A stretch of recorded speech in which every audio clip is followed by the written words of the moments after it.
Stand by to launch FanStream Sports. 3, 2, 1.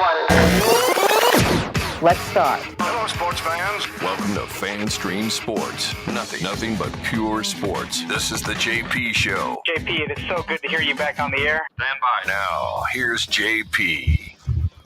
All right, welcome into a Testosterone Tuesday. Yes, it is that. Myself and IndyCar Tim from our DSP affiliate in Dallas, where it's probably freezing cold there because it's freezing cold here in 32 Florida. degrees right now. Ah, beautiful. It's not summer yet. Well, we got a beautiful week of weather coming up for the Valspar Championship in Tampa Bay, which, by the way, Bob Harig from Sports Illustrated, former ESPN, former St. Petersburg Times golf writer, a giant in the business, will be joining us at 11:15 to talk some golf on the eve of the PGA versus Live Golf PIF Fund meeting that went down, and also Valspar coming here. Great finish at the Players, so golf is on everyone's mind. So we'll chitty-chat about that. Scott Reynolds is going to join us at 10:30 to talk some Buccaneers as they continue to roll through free agency, pick up some pieces here and there, and some big pieces too. So we'll talk about that with him. Chris Lugo is going to join us as well to talk about your health and your immune system and all those things going on. Testosterone on Testosterone Tuesday. So if you have any health questions, jump in the comments and drop them here, and we'll hit Chris with them when he gets on. And of course, the Bolts are in Vegas, baby, and they come in on a heater.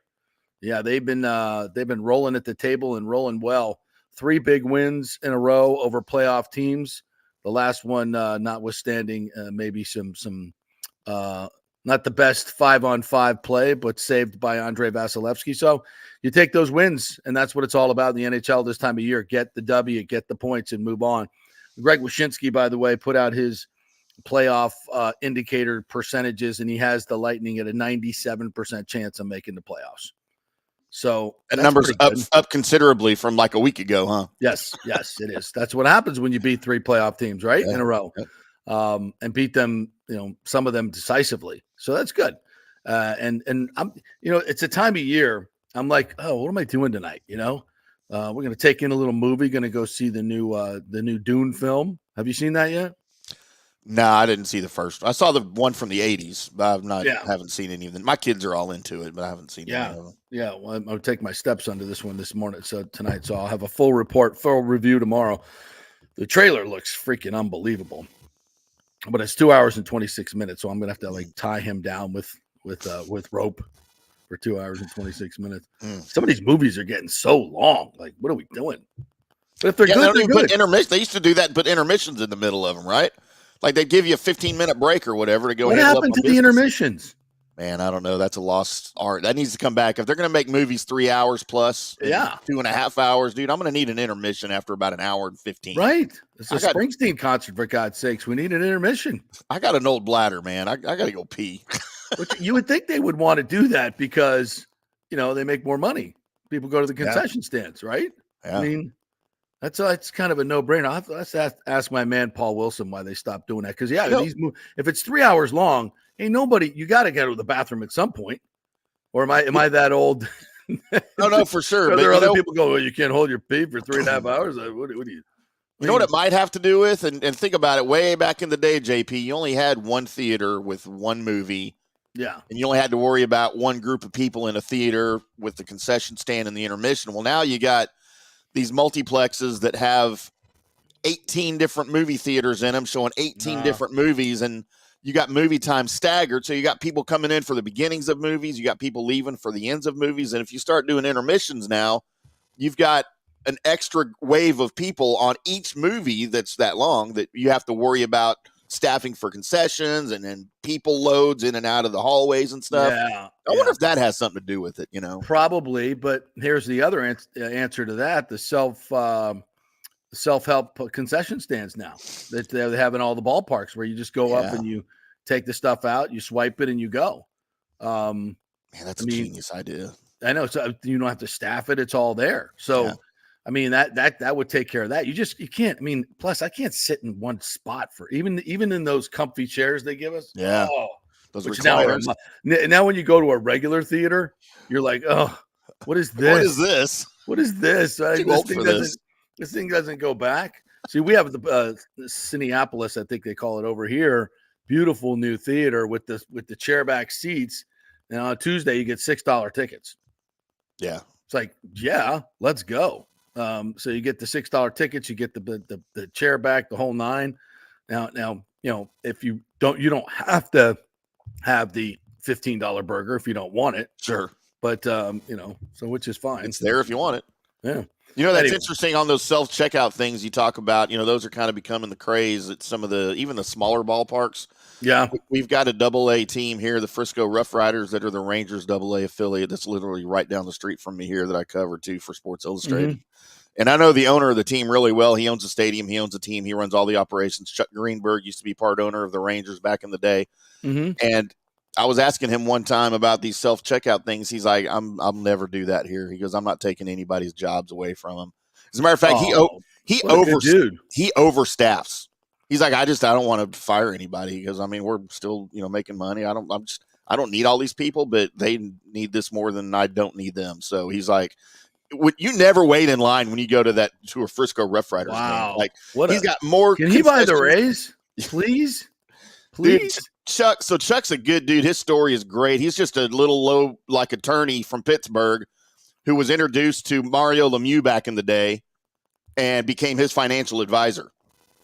And then Mario was getting involved in the purchase of the Pittsburgh Penguins and said, hey, Chuck, do you want to be in the ownership group? Well, sure, of course. And that's how he got into ownership, right? And then from there, he's from up there, but he has stuff down here too. So he got involved in the purchase of the Rangers back when Nolan Ryan was trying to do it, and they went to court. If you remember that or not, but yeah. He was the opposing ownership group from the Nolan Ryan ownership group. They ended up getting pushed out.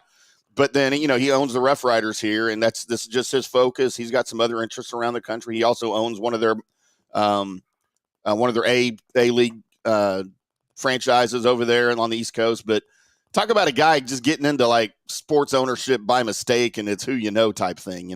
But he's a great dude, man. It's interesting. We'll divest here a little bit. Don't worry, we're going to get to the Bucks and the Rays and everything here in just a second. But you may have to sit through two old guys living nostalgia. It's just when I started hearing stories like this, and I just harken back to the old days, and it's hard to believe what sports has become in terms of a business. Like it's huge, huge numbers. And I remember the stories. Back in my day. You ever remember, and you probably won't know this name. You ever heard of the name Bob Kuechenberg? No. Bob Kuechenberg, I'm going to say he was part of the 72 Miami Dolphins. And I believe he was either, Larry Little's in the Hall of Fame. I don't know if Cooch and Jim Langer's in the Hall of Fame, the center. I don't know if Cooch made it to the Hall of Fame. But I remember him sitting down in my living room trying to sell insurance to my parents. Like, can you imagine Mike Evans coming over to the house? Hey, I'm gotta sell some Amway here. You buy a vacuum cleaner? These guys were going door to door selling insurance in the off season. They all had summer jobs, man. All of them. Can you imagine? I mean, I guess it was a long time ago, but just their story. Don Shula told me this story. That on some Fridays during the perfect season, by the way, Robbie would come to him and go, Coach, I'm not sure if I'm going to make payroll after the game. And Shula would have to rip him a new one, tell him to get it. I don't care what the hell you got to do, but you get out there, you get the money. Because if my players don't get paid after the game, like this is over. We're going to win it. We're a Super Bowl here. Can you imagine this in a Super Bowl season? And Joe Robbie would go out down to Little Havana and knock on the restaurant doors and sell shares of the team. You know what? It should go freaking back to that. Right? How great would the world be? There were $5 tickets in the bleachers right where Flipper was. We could go down on a Sunday, pay $5 and get into the Orange Bowl to watch the 72 Miami Dolphins. Jeez. People are out there going, I can't even buy a beer for that anymore. So you remember 1980 when Nolan Ryan signed his deal with the Astros? He was the very first $1 million year man in sports, right? Right, Signed the that's very right, first yeah. ever $1 million year. The quarterback of the Dallas Cowboys was entering his final season before retirement, a guy named Roger Staubach, who was pretty good. Yeah, heard of him. He made the most money he made in his entire career that final year before he retired. He made $160,000 in 1979. And he's like a billionaire now, right? Oh, he's worth multi-gazillions. Yeah, he's worth, I think, $8 or $9 billion now. Is that much? Has he worth that much? So he started he made a lot of good investments. I know that. Yeah, started a little tiny real estate business here, Staubach Properties. Right as he got out of football, he went into broadcasting for a minute. It didn't work. And he just sold that company, I want to say 5 years ago, to a huge national real estate firm for like $5 billion, and he retained some stock in it too. Yeah. Wow. So he's made loans to several of his teammates to start businesses. Drew Pearson had his apparel business for a long time in the 90s. He was the initial investor in that. Tony Dorsett stuff, he's a good dude, man. Told you I caught a flag football touchdown pass from him once. No, I did not know that. From Roger Staubach. Wow. Yeah, it was right after. I also felt the wrath of Roger Staubach because it was a charity celebrity game when I was in radio back in the 90s, right? You dropped one? Dude, I did. He hit me right in the hands. And it's a celebrity charity game, right? And I kind of jog over there. I'm jog over there and I'm like, man, I'm sorry about that. He grabbed me by the shirt in the huddle. He goes, if I ever hit you in the hands again and you drop it, you're out of here. I will never throw to you again. And he wasn't kidding. 2 plays later, he hit me in the end zone and I caught it. And he looked at me, he goes, that's what I thought. I'm like, you don't even know my favorite Cowboys quarterback's Danny White. Man, the old days were so good. Yeah, it just is, in sports. And I was having this conversation yesterday on Facebook, and somebody put up a post about, why I pay for youth sports, why I pay so much for youth sports. And then they listed all these tremendous things that their kids gain from youth sports, camaraderie, to watch my child, be challenged by a coach and overcome adversity and all these, and listed. I'm like, yeah, that's awesome. That's awesome. That's awesome. And at the end of it, I posted, I said, yeah, youth sports can teach you so many incredible things that I think it's absolutely invaluable for children. I think every kid should be involved in a sport, whether they're good or not, find something to be part of the team and all these right lessons. I said, but you shouldn't have to pay tens of thousands of dollars a year for that experience. That's ridiculous. Youth sports has become this huge, big business. There are volleyball cartels in Tampa. You want to play, you got to pay.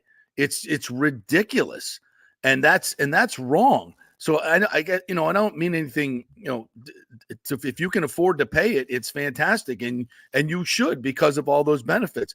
But there needs to be a correction. There has to be some type of correction to allow kids to be able to participate, and it doesn't cost $1 gazillion. The YMCA's are doing a great job. I think we paid $99 for a spring season. And I'm coaching the kids, and I give my time freely, and I love it. It's fine. I don't expect to be paid. I don't need, some travel ball experience and a $100,000 salary so I can coach your kid, which is what's happening now. These ex-ball players, and God bless them, I'm not ripping on them because this is what it's become. But there are other people involved in this business that it's disgusting. So, yeah, these lessons are great. You shouldn't have to spend tens of thousands of dollars to get them. High school coaching, middle school coaching, YMCA, local rec leagues. I mean, whatever happened to that? And why isn't that good enough? And it's like, if you don't make the travel team, you're not, what? Ridiculous. No, and the great stories you hear are these ex-professional athletes that are going to these high schools and coaching for free. Right. George Teague, former Alabama Crimson Tide national championship winner in '93, drafted by the Packers, came to the Cowboys, played for the Dolphins a couple of years under Jimmy back in the day. Yeah. He's the athletic director and head football coach at John JP. Yeah, that's cool. Pope John Paul II High School in Plano. It's a private school. Jason Witten, former Dallas Cowboy, by the way, coaching in where he lives now up here in Argyle. Yeah, we have a lot of Buccaneers doing that as well. Yeah, you know? Witten just won the school's first national state championship ever. Yeah. And the school's 100 years old, so, and he's got kids obviously that play there. He's like, no, I'm going to keep coaching after they graduate. He goes, this is fun. I love this. Not taking a dime from the school district, Yeah, as it should be. It should be. So, yeah, there's some sports has become such crazy big business, which kind of actually dovetails into one of the topics I wanted to speak about today, and that's the college football playoff. I retweeted this morning from Big Ten Information, who seems to have all the inside scoop on everything, and before it comes out in the mainstream press, and they're reporting that the college football TV contract with college football playoff and ESPN. And this is, again, college football playoff and ESPN. They run the whole damn thing. Okay. This is why Florida State got screwed by ESPN.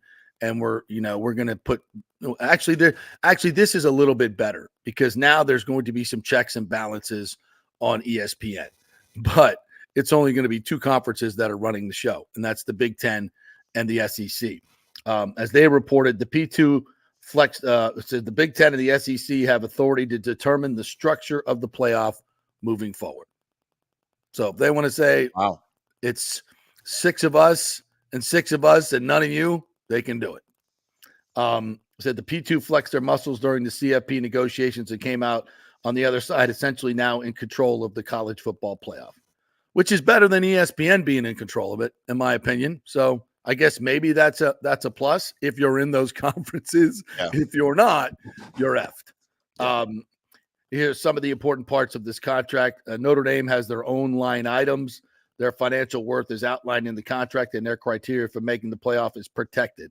There are provisions in the contract for a Notre Dame reevaluation period prior to 2028, which means if Notre Dame is in the top 12 or close to it, they're getting in.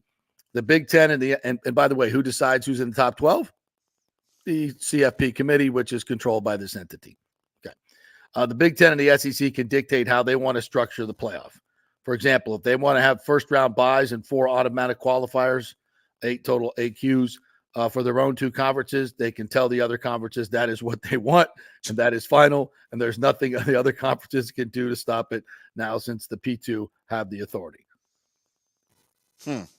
Parts of the current financials that were shared among everyone was moved completely to the Big Ten and the SEC. This is starting to sound a lot like the Ray Stadium deal. And who's Stu Sternberg in this deal? What does he have to do with this? The P2, yeah, right.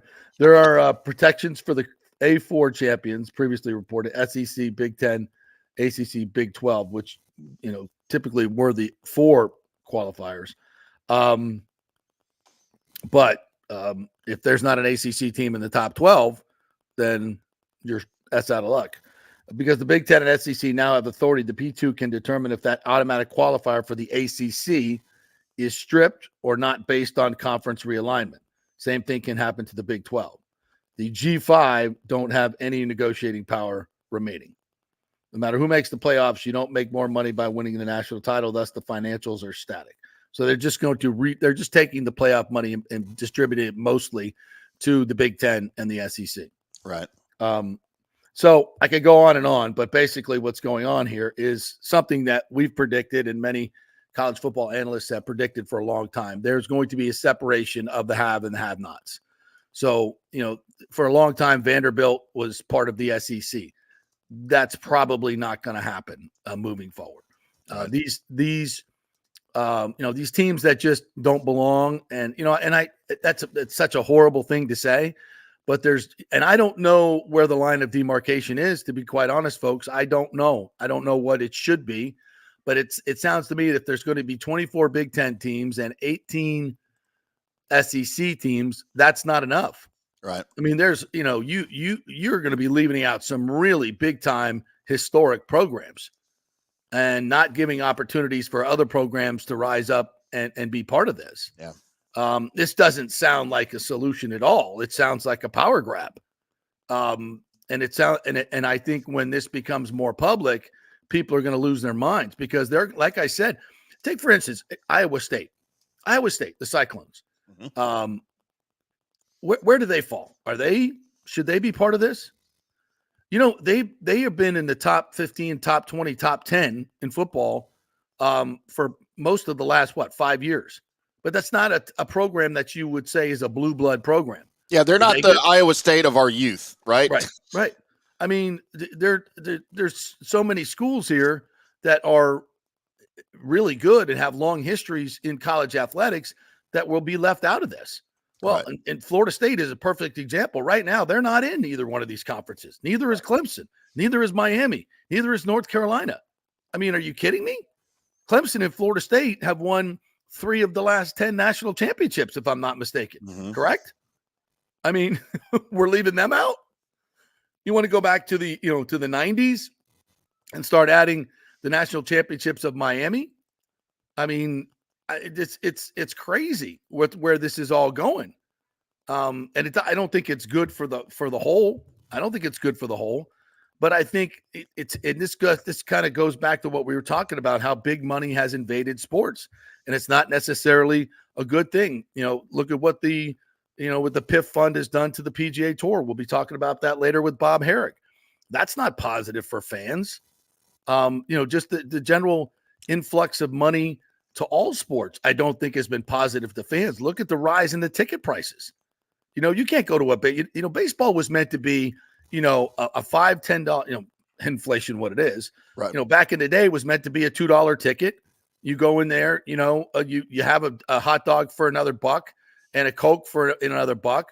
You're all in. Maybe you have a beer for 2 or 3. All in. You walk out with $10. Now, adjusted for inflation, what is that? 2025 now? That should be about where we're at, but it's not. I mean, there are most games at Tropicana Field, you can't get an outfield ticket for less than $60.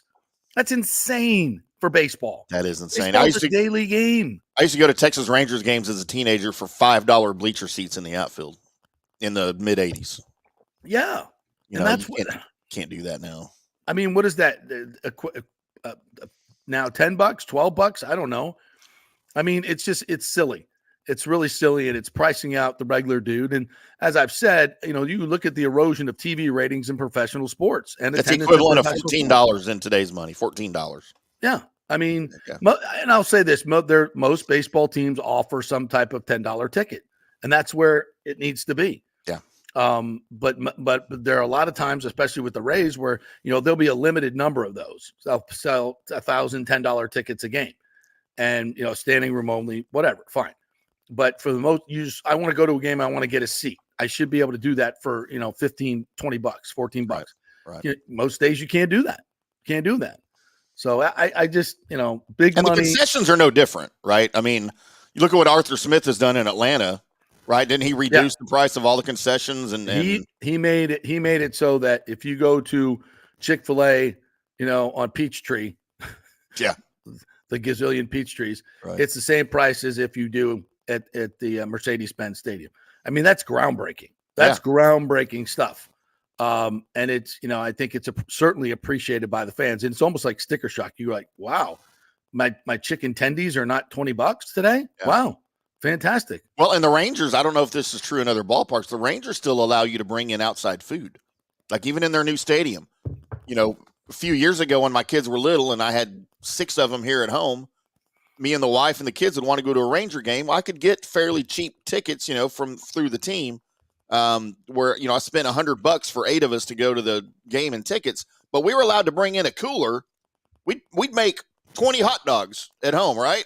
And just wrap them up in foil, take them in a cooler. There you go. And they still let you do that. Now the size of the cooler, there's restrictions on that, obviously, but they still, I don't know if other parks allow you to do that, but man, that makes a ton of difference for a large family. The Rays used to, but I don't think they do anymore. But I'll have to double check that. I don't think they do anymore.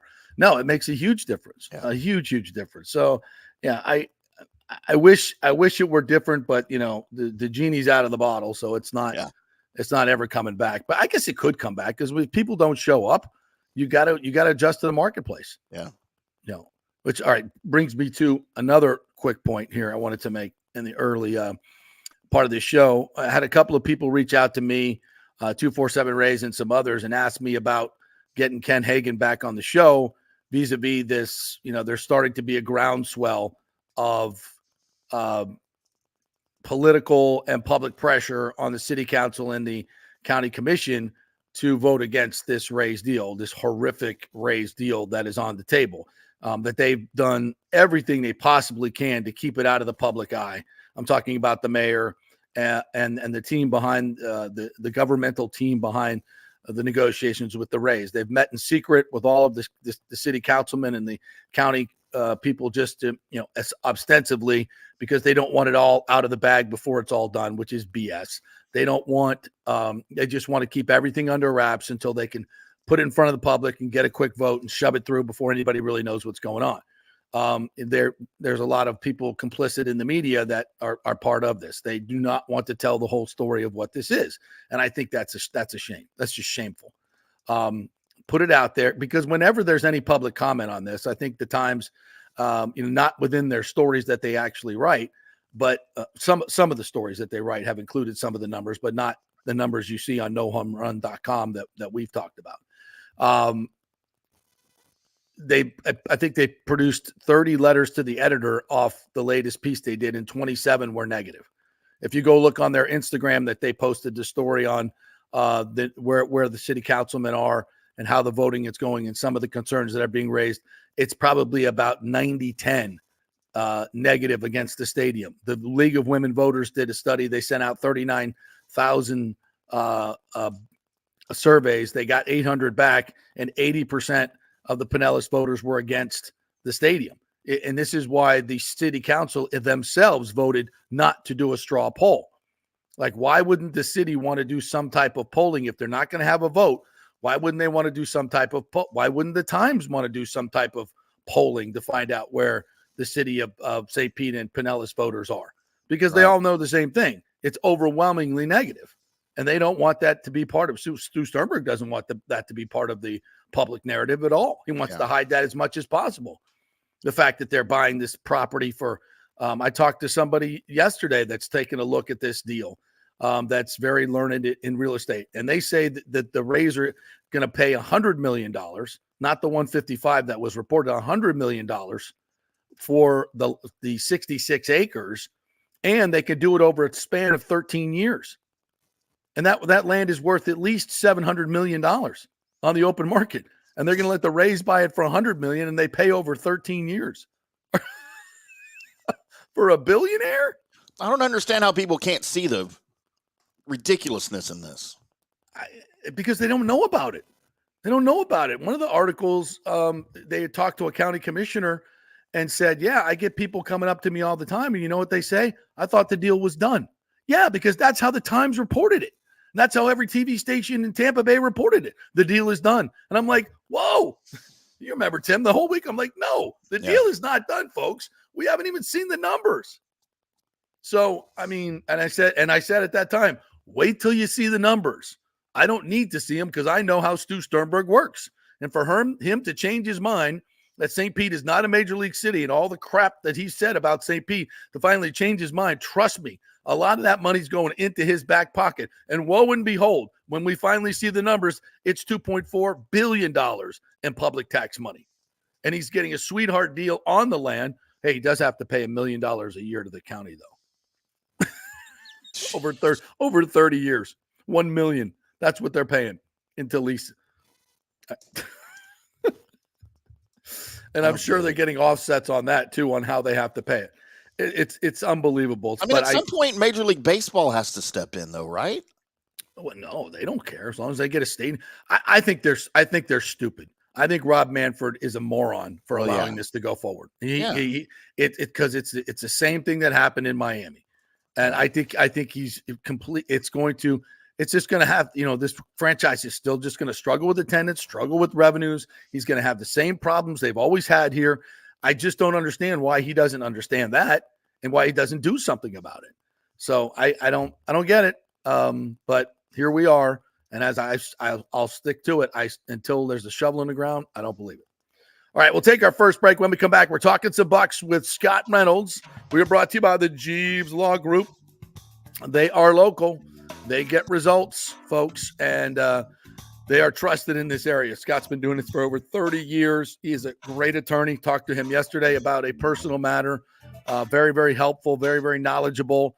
I love the dude, and you will too. His team of attorneys will represent you in a very vigorous way. So make sure if you have any issues, you go to the Jeeves Law Group. They will treat you like you are a local treasure, because that's what you are. The Jeeves Law Group, JEEVES lawgroup.com. Most of you are local treasures. Some of you aren't. I'm a treasure, just not local. Back in 3. Stay with us. JP here from my friends at your local Synovus Bank. And I do mean friends, and I do mean local. One of the local managers in Tampa is John Acosta. Big fan of the show, and I've known him for over 40 years. He's been in local banking since 1983. You talk about developing relationships. You don't stick around for that long unless you're doing things the right way and have a great reputation. And that's the focus company-wide at Synovus. Big enough to handle any complex international transaction, but small enough to answer the phone when you have an urgent question about your business or personal account. And for personal accounts, they have a very easy app that works great. You can do everything online. And for large or small businesses, you will get that personal touch and services to help build your business, taking your dreams and aspirations from the whiteboard to reality. We can make that happen. Let us show you how. For a get-acquainted meeting to open a business or personal account, just call John or go to synovus.com to find out where your local branch is. Everyone knows Italiano Insurance is your go-to for home insurance, but they also have an amazing team that focuses on business insurance. Yes, your business is most likely your biggest asset, so make sure you have the right coverage at the most competitive price. And if you started a side hustle recently, don't forget you need business insurance, because if you get sued in this over-litigious society we live in, you could lose all your personal wealth. So get that business insurance. And for the best customer service, always choose Italiano. My representative, Charity, is amazing. I called her late on a Friday because my insurance was going to lapse. She stayed late until the job was done. You just don't find that anymore. Give them a call, 813-877-7799. That's 813-877-7799. Italiano Insurance. JP here for the Geddes Gordon Real Estate Group and our good friend Jane Geddes. Folks, simply put, there is nobody like Jane. Jane is a former LPGA two-time major championship winner. She was also vice president of talent relations at WWE. She also has a law degree from Stetson. So if Jane can drain a 10-footer to win the U.S. Open and stare down Hulk Hogan in the boardroom, you want Jane on your real estate team to not only negotiate the best deal, but find you the perfect home or investment property. And when you work with the Geddes Gordon Group, you become part of the real estate family and get concierge services that include expertly staging, marketing, and preparing your home for sale. Advice on golf properties. Hey, you might even get some golf tips. Many of their clients become friends long after the sale or purchase is completed. It's all part of the deal. So if you're looking for that perfect home or investment property, or trying to get top dollar for your home, go with Jane Geddes and the Geddes Gordon Group, because there's nobody like Jane. Call 813-485-6808 or go to geddesgordon.kw.com. That's GEDDES Gordon.kw.com, or call 813-485-6808. Let's go. Right now, back to the show on FanStream Sports. All right, welcome back to the JP Peterson Show. We want to welcome in, or welcome back, I should say, one of our great sponsors, Extravaganza Productions, Paul Thomason and the crew over there doing a great job. If you have a party coming up, a charity event, or anything like that, you need some production, some audio-visual productions, Extravaganza Productions are the gold standard in Tampa Bay. They do all the big events and the small events. Just head on over there to their website, extravaganzaproductions.com. Tell them JP sent you. They'll do a free meeting with you to plan your event. You don't even have to commit, and it's all free.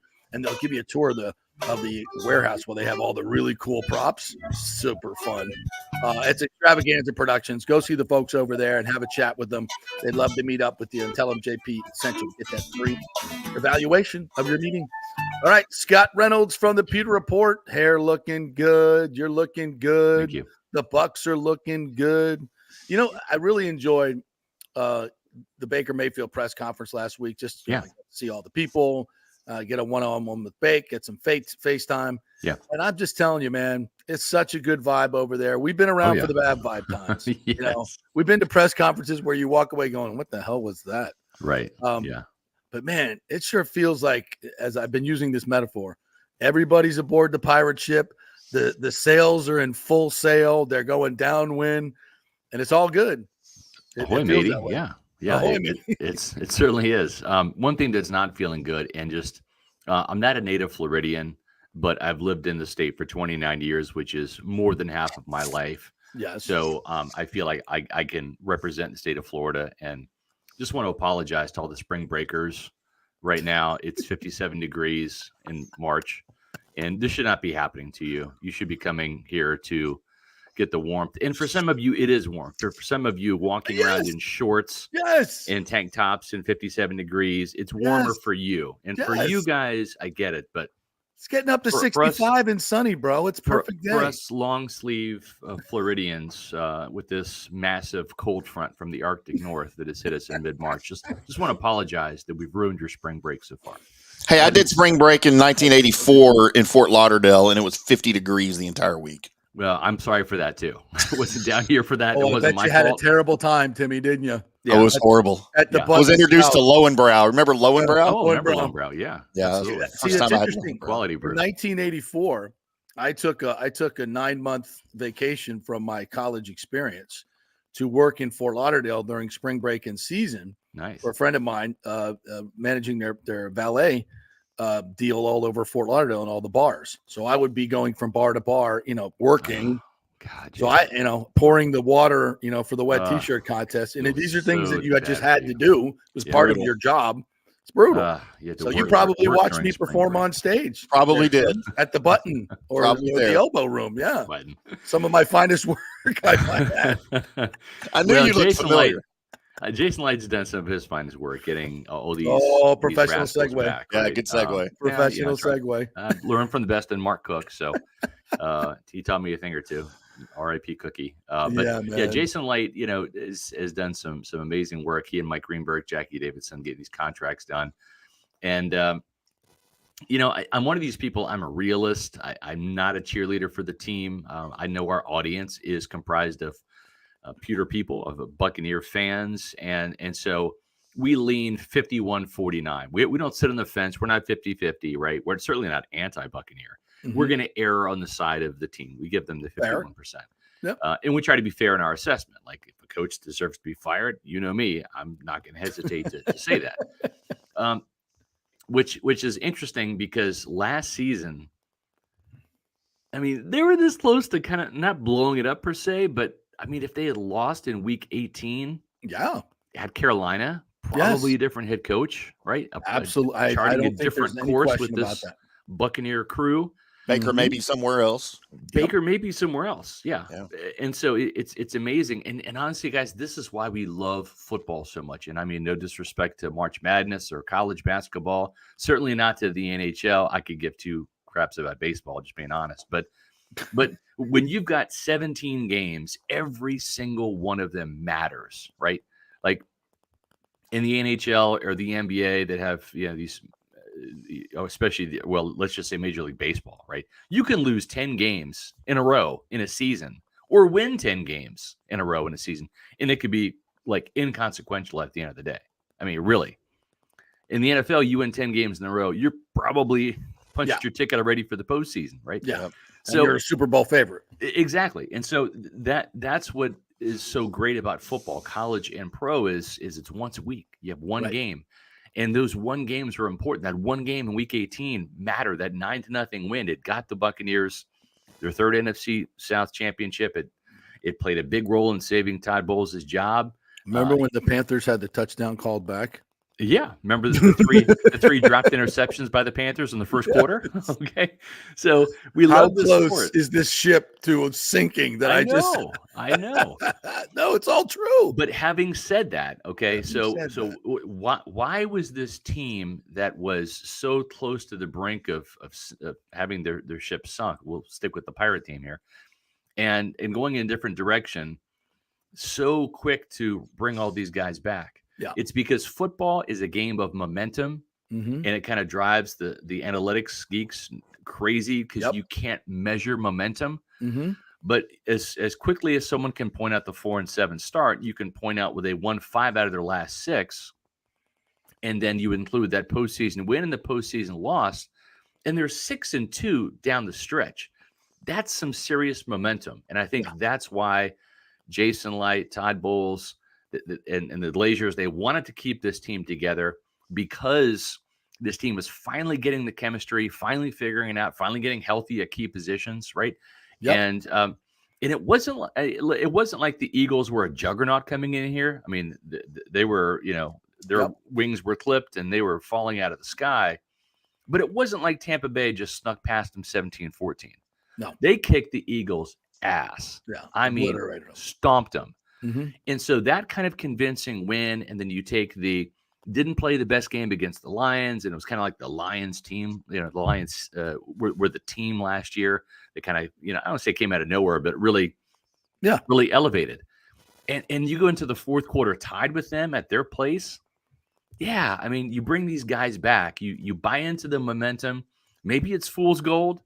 Maybe it's reality. Maybe this team with Liam Cohen, and you heard Liam talk very highly of Baker and vice versa, they can pick up where they left off a little bit. You do have to blow it up and start all over again and build the team chemistry and build it all the way up from the bottom. Each training camp, every team has to do that. The Chiefs have to do it this year as well. But you like where this team is at from the continuity standpoint, and that's a big time credit to Jason Light for keeping the continuity here in Tampa Bay.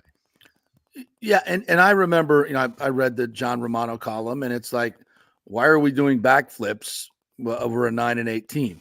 Okay, I get that, but it's interesting you mentioned the Lions, because I'm not, the team that went to the NFC Championship and almost made it to the Super Bowl. Right.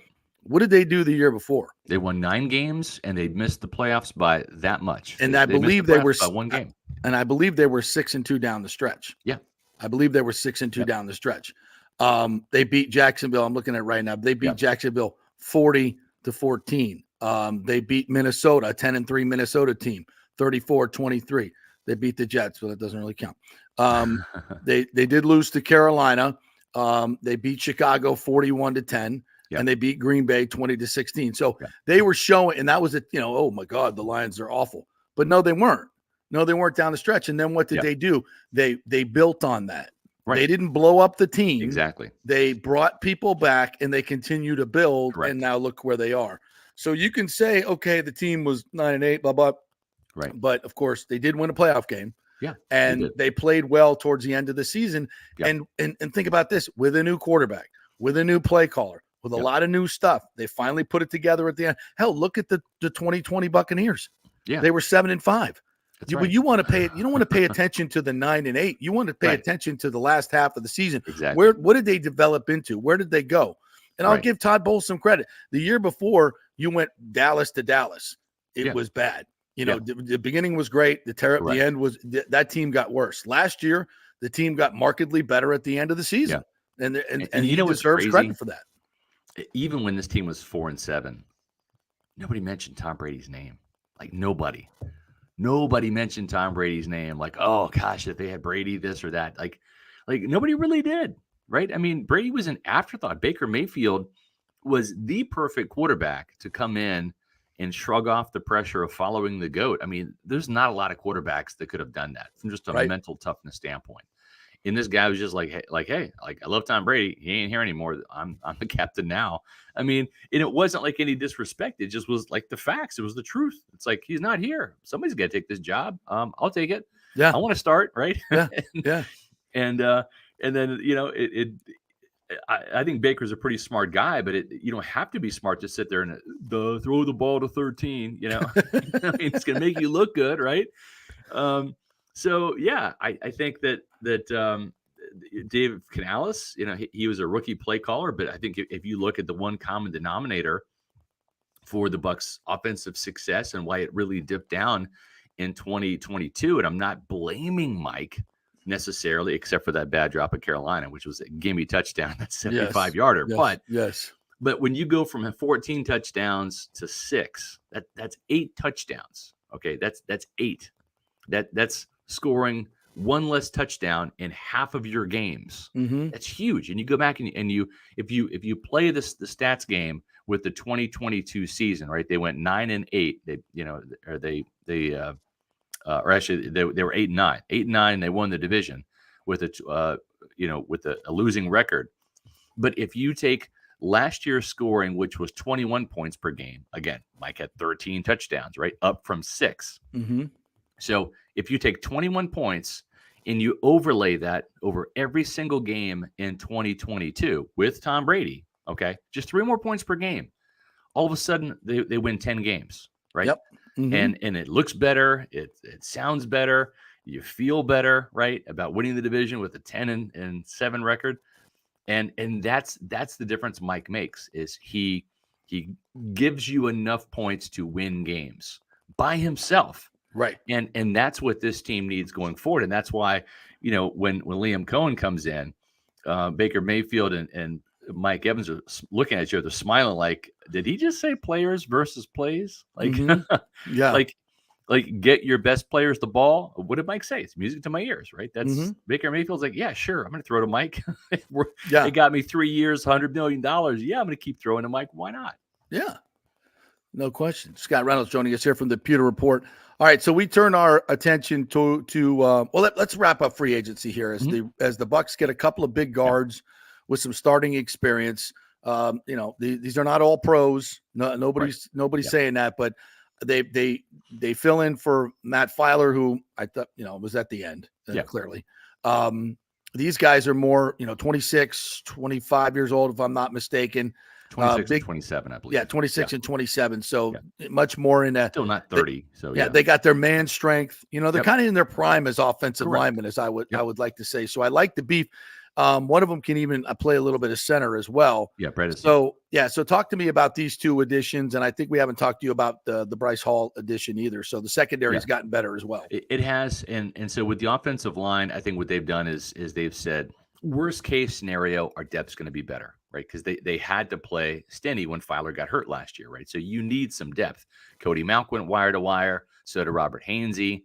And thankfully, Wirfs and Gedeke also went wire to wire, but you need to have some quality depth.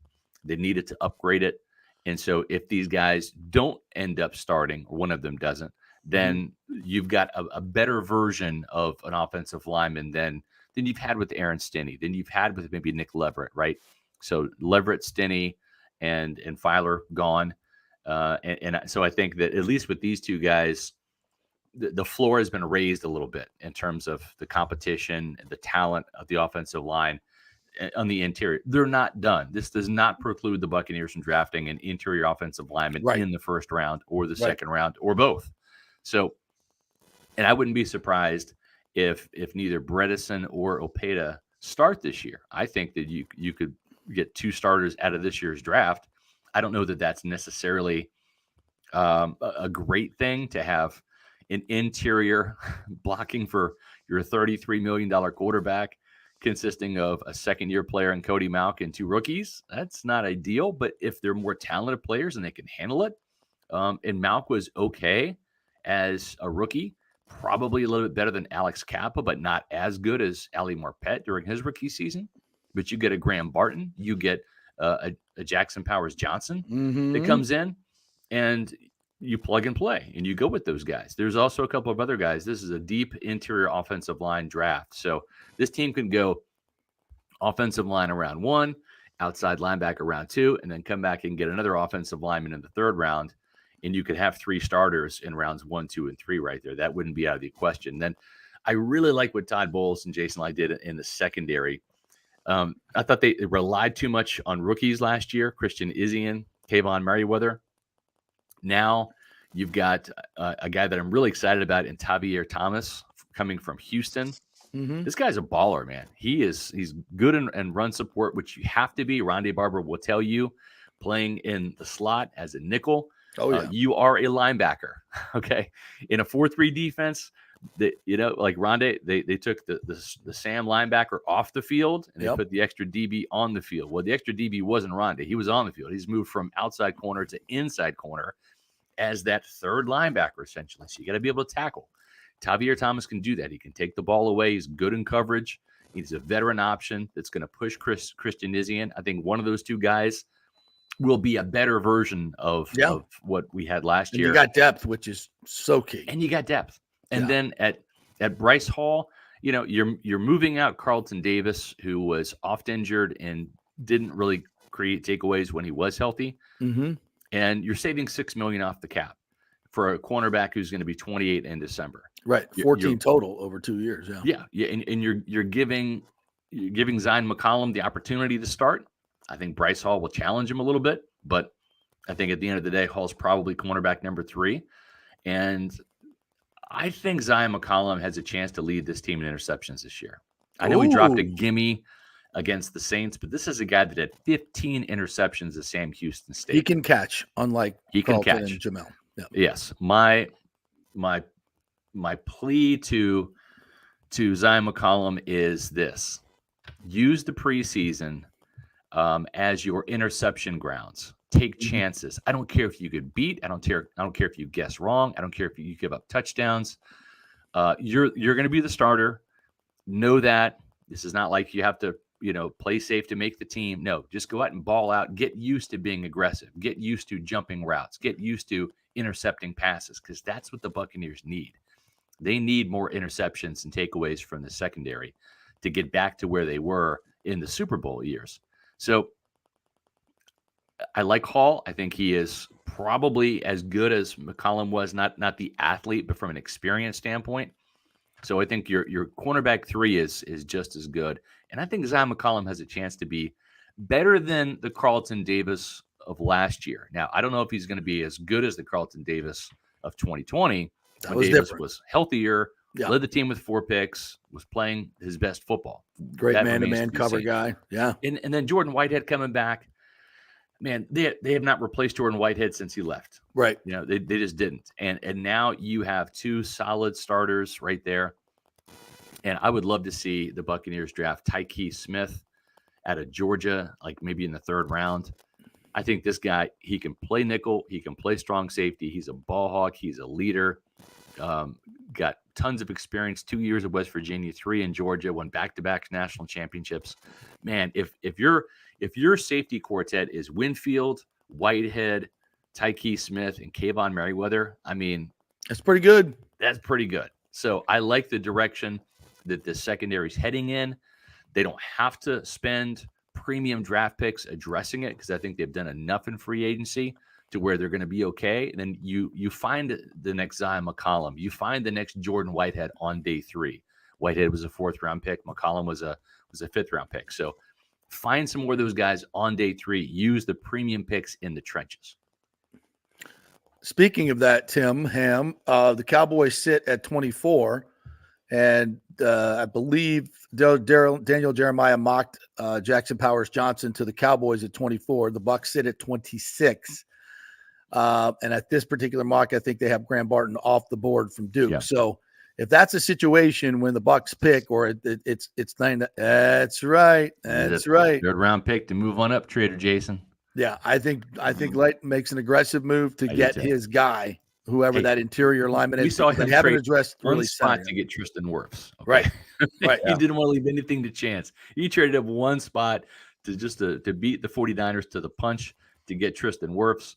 And do you remember what he gave up for that one spot? I can't remember. I got to go back and look. I want to say it might have been a 3rd or 4th round. Right. I mean, it was significant. Yeah. It was. Yeah. It was one of those things that I think there was like some chatter on draft day, scoffing, like, what are you doing giving up for Tristan Wirfs? Okay, could have been there when you picked. Maybe not. Maybe not. You would trade 3 first-round draft picks for Tristan Wirfs. This guy's a Hall of Fame caliber offensive tackle. Okay. Yeah. So I think that extra 3rd round draft pick is going to give him plenty of flexibility to move up and go get a starting caliber offensive line, whether it is Graham Barton, who can play center or guard, or whether it's Jackson Powers Johnson, who ironically can do both as well. And this is a season where a lot of teams need offensive line depth. It is. Yeah. I know the Bucs need it. The Cowboys need it. The Ravens need it. The Lions need it. Seahawks. Yeah. The Seahawks definitely need it. And you're gonna see some shifting and some maneuvering from these teams to go up and get who they want, because it's not very deep. The beauty of this is that this is a very deep interior offensive line draft. So you have to hope, if you're Tampa Bay and you really want one of those offensive linemen, you have to hope that because it's not deep at edge, because it's not deep at tight end. Like if Brock Bowers is sliding, like, do you pass up a chance of getting Brock Bowers at 15 if you're, Seattle, or, what I'm saying? It's like, you got a chance to get the best tight end, or you got a chance to get one of what could be a multitude of good offensive linemen. So there are some decisions that have to be made with some of these teams ahead of the Buccaneers. Is it worth it getting a Jackson Powers Johnson now, or do we get a Zach Frazier in round 2 from West Virginia, or a Cedric Van Pran from Georgia later in the draft, 3rd or 4th round? Or do we get, the upper echelon pass rusher, because after the first round, the talent level really kind of falls off. Yeah. And I think that could aid Tampa Bay in some of these situations. Yeah. And you look at the rest of the division here. The Saints have made some interesting moves. Willie Gay at linebacker, Chase Young. I think, to me, if the 49ers can't get you to play. I think Chase Young's so overrated. Yeah. I mean, he looks good. He looks good getting off the bus, man. But I'm like, woof. He's never recovered from that ACL injury. No, I think you're right. He's never been the same. And you know what? Now you're going to pay him $13 million. That was a huge mistake by New Fully Orleans. guaranteed. Huge mistake. What you do is you give him a 1-year prove-it deal with a ton of incentives in it to get that guy. He is going in there a fat cat. You watch. He's going to underperform. Yep. And in New Orleans, and I predict 2.5 sacks this year for Chase. I was going to say 4 just because he's playing the Panthers twice, but yeah, I think he's going to have less. He had 7.5 last year. I think 2.5 in San Francisco once he got out there. Think about that. Yeah.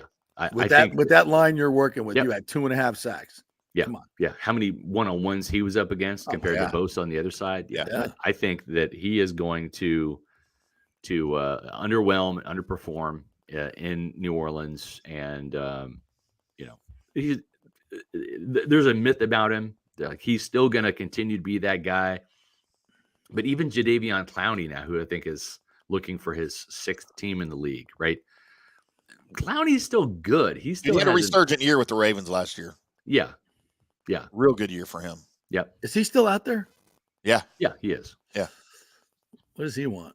I wouldn't be opposed to that. He actually had a pretty good year last year in Baltimore. You got a little JPP vibe to him? I was kind of thinking that. Yeah. I wonder if that's a play that as the price tag goes down a little bit, because he'll be a guy that someone signs after the draft, right? Everybody's going to see what they get in the draft, and then you'll see guys like him come off the board. Yeah, you're right, Tim. Either right after the draft or right before the draft, right? Yeah. Just to sit there and say, gosh, the way these mocks are going, I don't know if we're going to be able to get our pass rusher in the first round, and let's just go ahead and take care of that need now, right? Let's just go and grab him, and then we don't have to worry about that. Come back to the field where you first made your presence known to the world. Versus Michigan, Outback. Remember that? Yeah. Oh yeah. Heck, who does? I was on the field for that. I felt the vibration. I felt the vibration of that hit. Holy I was like, "Oh, what the F was one of the that?" hardest hits ever in Tampa. That might be up there with the Scott Brantley, Eric Hipple hit. Oh my wow, legendary. Different field, but same vicinity. Yeah. Absolutely. Roy Williams on Chris Sims hit in the Cotton Bowl or the Texas OU game. I mean, oh yeah, that's a big one too. We'll do that one summer day. We'll do biggest hits we've ever seen. Yeah. So Jeremiah had Darius Robinson, the Missouri edge rusher, mocked to them at 26. What do you think? Intriguing guy, but man, I know you're not supposed to look at the 40-yard dash when it comes to edge rushers, but this is a long, lean guy. He really reminds me of a better version of Will Clark. I don't know if you remember Will Clark from back in the day with the Bucs. He had a cup of coffee in Tampa. He was a 2nd or 3rd round pick out of West Virginia. Played good for first baseman too. Yeah, you're not speaking my language at all there, Tim. But he doesn't know what first base. I know. Like in high school. Yeah, except for Paradise by the Dashboard Lights. Yeah, exactly. A little meatloaf there. Yeah, that first base. I'm with you, JP. I got you. Yeah. But yeah, I just don't see it. I think he's kind of a tweener. Like, is he an edge? Is he, a defensive tackle? I think he would profile to being a defensive tackle in Tampa Bay's 3-4. That's kind of like why they drafted Logan Hall in the 2nd round to replace Will Golston. And I think he's kind of that type of player. He's not an edge. If you want a big, strong twitch, he's not a quick twitch guy. You know, Yaya Diaby is more quicky and twitchy, and he's a big dude, and I think they already have a big guy in Yaya. I think they're looking for more like he's a Will Golston, is what he. Yeah, kind of. Yeah, that's what he is. He's a more athletic Will Golston. I think they're looking for more speed off the edge, maybe like a Adisa Isaac from Penn State in the second round, Chris Braswell from Alabama in the second round. I think, and another guy that might be really good for Tampa Bay is Marshawn Nealand. He kind of reminds me a little bit of Cam Jordan. Yeah, Western Michigan. Yeah. That's a good comp. And I think Kuiper's new mock draft has the Bucs taking Xavier Worthy, the your boy from Texas, the wide receiver that ran the 4.22, 4.21. Yeah.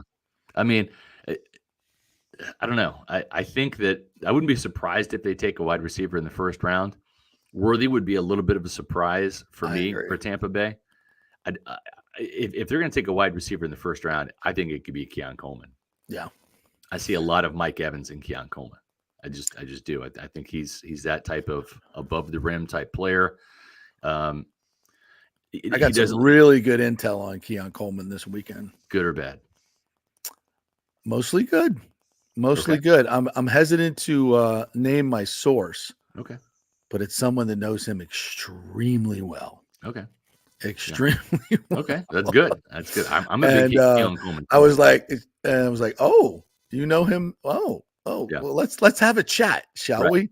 Well, and one of the things I asked was like, because I've heard from my guys at FSU that watch practice and stuff, they used the dreaded S word when it came to Keon, soft. Yeah. And I was like, is this guy soft? And it's like, no, he comes from the hard streets of Louisiana, like the hard streets, like came up the hard way. I was like, okay, well, if he gets his D knocked in the dirt, is he getting up? And has he got that in him? Like, is he going to limp to the bench, or is he going to get up pissed? Right. And I was like, get up pissed. Yeah. Get up pissed. So he seems like that. And the other thing that I like, there's two things, right? When you transfer in from a school, and he had a pretty good 2022 season at Michigan State, right? Playing opposite Jaden Reed. And, there was a lot of talk, and I might be talking out of turn here. I'm not the Seminole in the room, but there's a lot of talk about Johnny Thomas. Is that the success? Johnny Wilson. Johnny Wilson. A lot of talk about Johnny Wilson coming into this year, being the guy. Yeah. And it's like from day one, from the LSU game, Keon Coleman just asserted himself, right? As kind of tailed off at the end of the season. He was a little injured. And I think maybe there was because he had such a great start. He was on the high draft list. Everybody's like, and the agent's get in your ear, like, take it easy, man. Take it easy. Don't get hurt. You're in a good spot. Out of all of the athletes on the Florida State team, offense or defense, because you can use the defensive back as a role of a punt returner. But, to use a big, slow wide receiver as your primary punt return guy, that shows me something. It tells me that this staff says he's not as slow as you think. Right. Yeah. He's a better athlete than you think. We're going to put him in a very, very athletic position. I mean, being a punt returner is more of an athletic position than even being a kick returner, because you have, you got so much vision ahead of you, right? You've got blockers in front of you. The punt return, it's a lonely world, right? It's like, it's like chances are you're going to have 2 or 3 guys coming down the pike here, unblocked, right, from the line of scrimmage or the gunners that break free, and you got to make somebody miss. And you got to be fearless, and you have to have that toughness about you, mental and physical toughness, and enough athleticism to do something. This is a guy that I don't know if he scored on a punt return last year, but he had 2 big ones that turned games around. 2 huge returns that turned games around. They were and they were big, and of course the catches over the middle, the one-handers, the red zone catches were just freaking legendary. Yeah, when you look at the transition from Vincent Jackson to Mike Evans in this town, and what that was like in 2014, right? 2015 when Vincent was still playing for the Bucs. Man, Keon Coleman. Vincent's he's a great comp for Vince Jackson. He really is, Keon. And if you can give Mike Evans and Keon Coleman 2 years to work together, like those two had, Woo. I'm just saying, I love Mike. I'm not trying to write this guy off, nor will I anytime soon. Okay. But I mean, there will come a day when Mike Evans no longer has 1,000-yard seasons, right? I'm not going to be the guy to predict when that's going to be. I'm going to give Mike the benefit of the doubt every year. Okay. Absolutely. When it happens, it happens. I'm not going to be in the business of prognosticating that move. But at some point in time, Mike Evans will no longer be wearing red and pewter. Yeah. And man, if Keon Coleman was your ex-receiver to replace Mike Evans, he may never be Mike Evans. Nobody's going to be Mike Evans. Right. But if you can be close, okay, Yeah. if you can be Vincent Jackson, which was a notch below Mike Evans when it all shook out, right? You Perennial can find Pro the next Bowler. Vincent Jackson. Boom. I mean, Yeah, I'll take that in good the move. first round. Yeah, absolutely. All right, Scotty, tell everybody how they can get your great content and what's coming up this week at Pewter Report. We have our new mock draft coming out tomorrow. Ooh. Stay tuned for pewterreport.com for that. So, And it won't be the we edge rusher from Missouri. no, not going to be the edge rusher from Missouri. I'll tell you that. But we will have a mock draft tomorrow, and we've got a couple of live shows today at 4 o'clock on Pewter Report TV, our YouTube channel. Our Pewter Report podcast live every day at 4 o'clock, Monday through Thursday. So we'll have one today. We're talking offensive line. We're going to have the mock draft breakdown tomorrow. We'll have a show on Thursday. Next Monday, we will be in Orlando getting ready for the NFL owners meeting. Todd Bowles will be speaking to the media at 7:45 to 8:15. So we will be live in Orlando on Tuesday. So we will not have a show Monday night, but we'll have a show on Tuesday recapping everything Coach Bowles said. And that kicks off next week's programming on Pewter Report TV. It's our YouTube channel. Make sure you subscribe to that. Follow us on Facebook, Instagram, and Twitter, or otherwise known as X, at Pewter Report, and of course, pewterreport.com, the mothership. All right, Scotty, great stuff as always, my friend. Have a great day. We'll You too. be. I may see Tim, you over JP, here in thank you. Orlando next week. Yeah. Appreciate All right, it. the great Scotty Reynolds right there. We'll take a quick break. When we come back, Bob Harig, golf writer for Sports Illustrated, longtime at ESPN and St. Pete Times. He's got the inside scoop on the Valspar Championship coming up, the PGA versus Live Golf, all that good stuff. The great finish at the Players coming your way. We're brought to you by Synovus Bank, the big bank with the local little bank feel, folks. Head on in there if you need a new business account, you need a new personal account, you're fed up with your other bank and all the shenanigans they're pulling. Get on over to Synovus where they will treat you like the star that you are. SynovusBank.com. Find the local place and tell them JP sent you. We'll be back in 3. Stay with us. You're listening to The Strike. 102.5 WHPT HD2 Sarasota, Tampa, St. Pete. Local treasure you are. JP here for the Jeeves Law Group and my man Scott Jeeves, who lives right here and has long been a highly respected member of our community. He's a proud sponsor of the Tampa Riverwalk.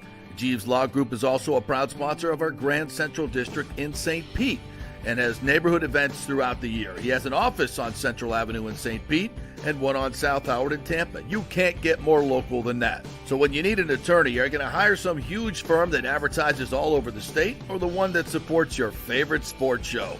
It's the Jeeves Law Group. We're local, we're trusted, and we get results. For personal injury and personal attention, call us for a free case evaluation. That's 8889-JEEVES. That's 8889-JEEVES. All right, this is for all you guys who don't want to go to the gym and do 5,000 crunches. At Bay Area Modern Medical Center, you can get on the new True Body machine where you can reduce fat and tone up your muscle. It's like doing 54,000 crunches in just 15 minutes.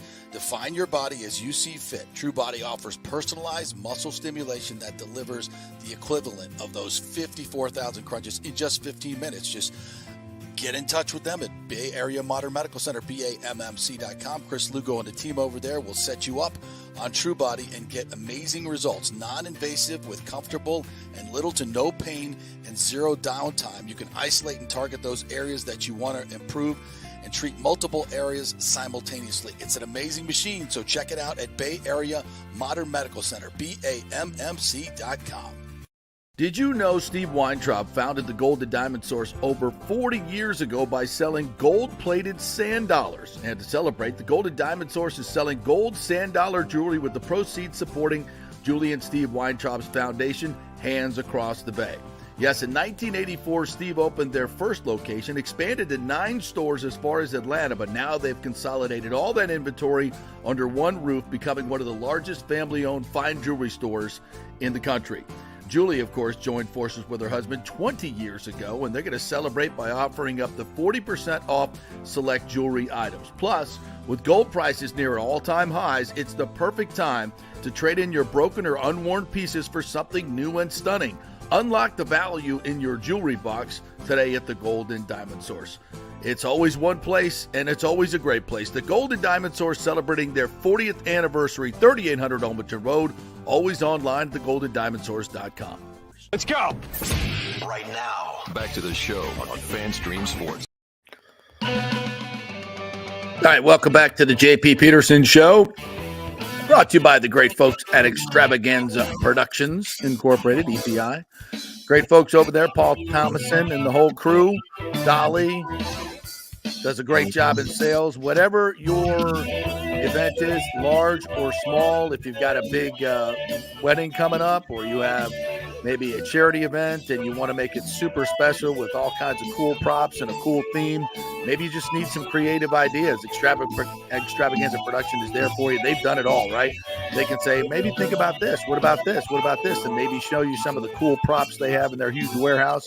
Make it super, super special. Imagine somebody pulling up to your home and you got this big old prop in the front of your house to welcome them or your event. It's the possibilities are endless. So have that free meeting with the great folks at Extravaganza Productions and tell them JP sent you. Go to extravaganzaproductions.com and they will take care of your business. We'll tell you much more about them as we move on through the spring and summer months. It's the first day of spring, by the way, Tim Ham. I'll say hello to you, IndyCar Tim, and our Dallas affiliate. Sure was cold for the first day of spring.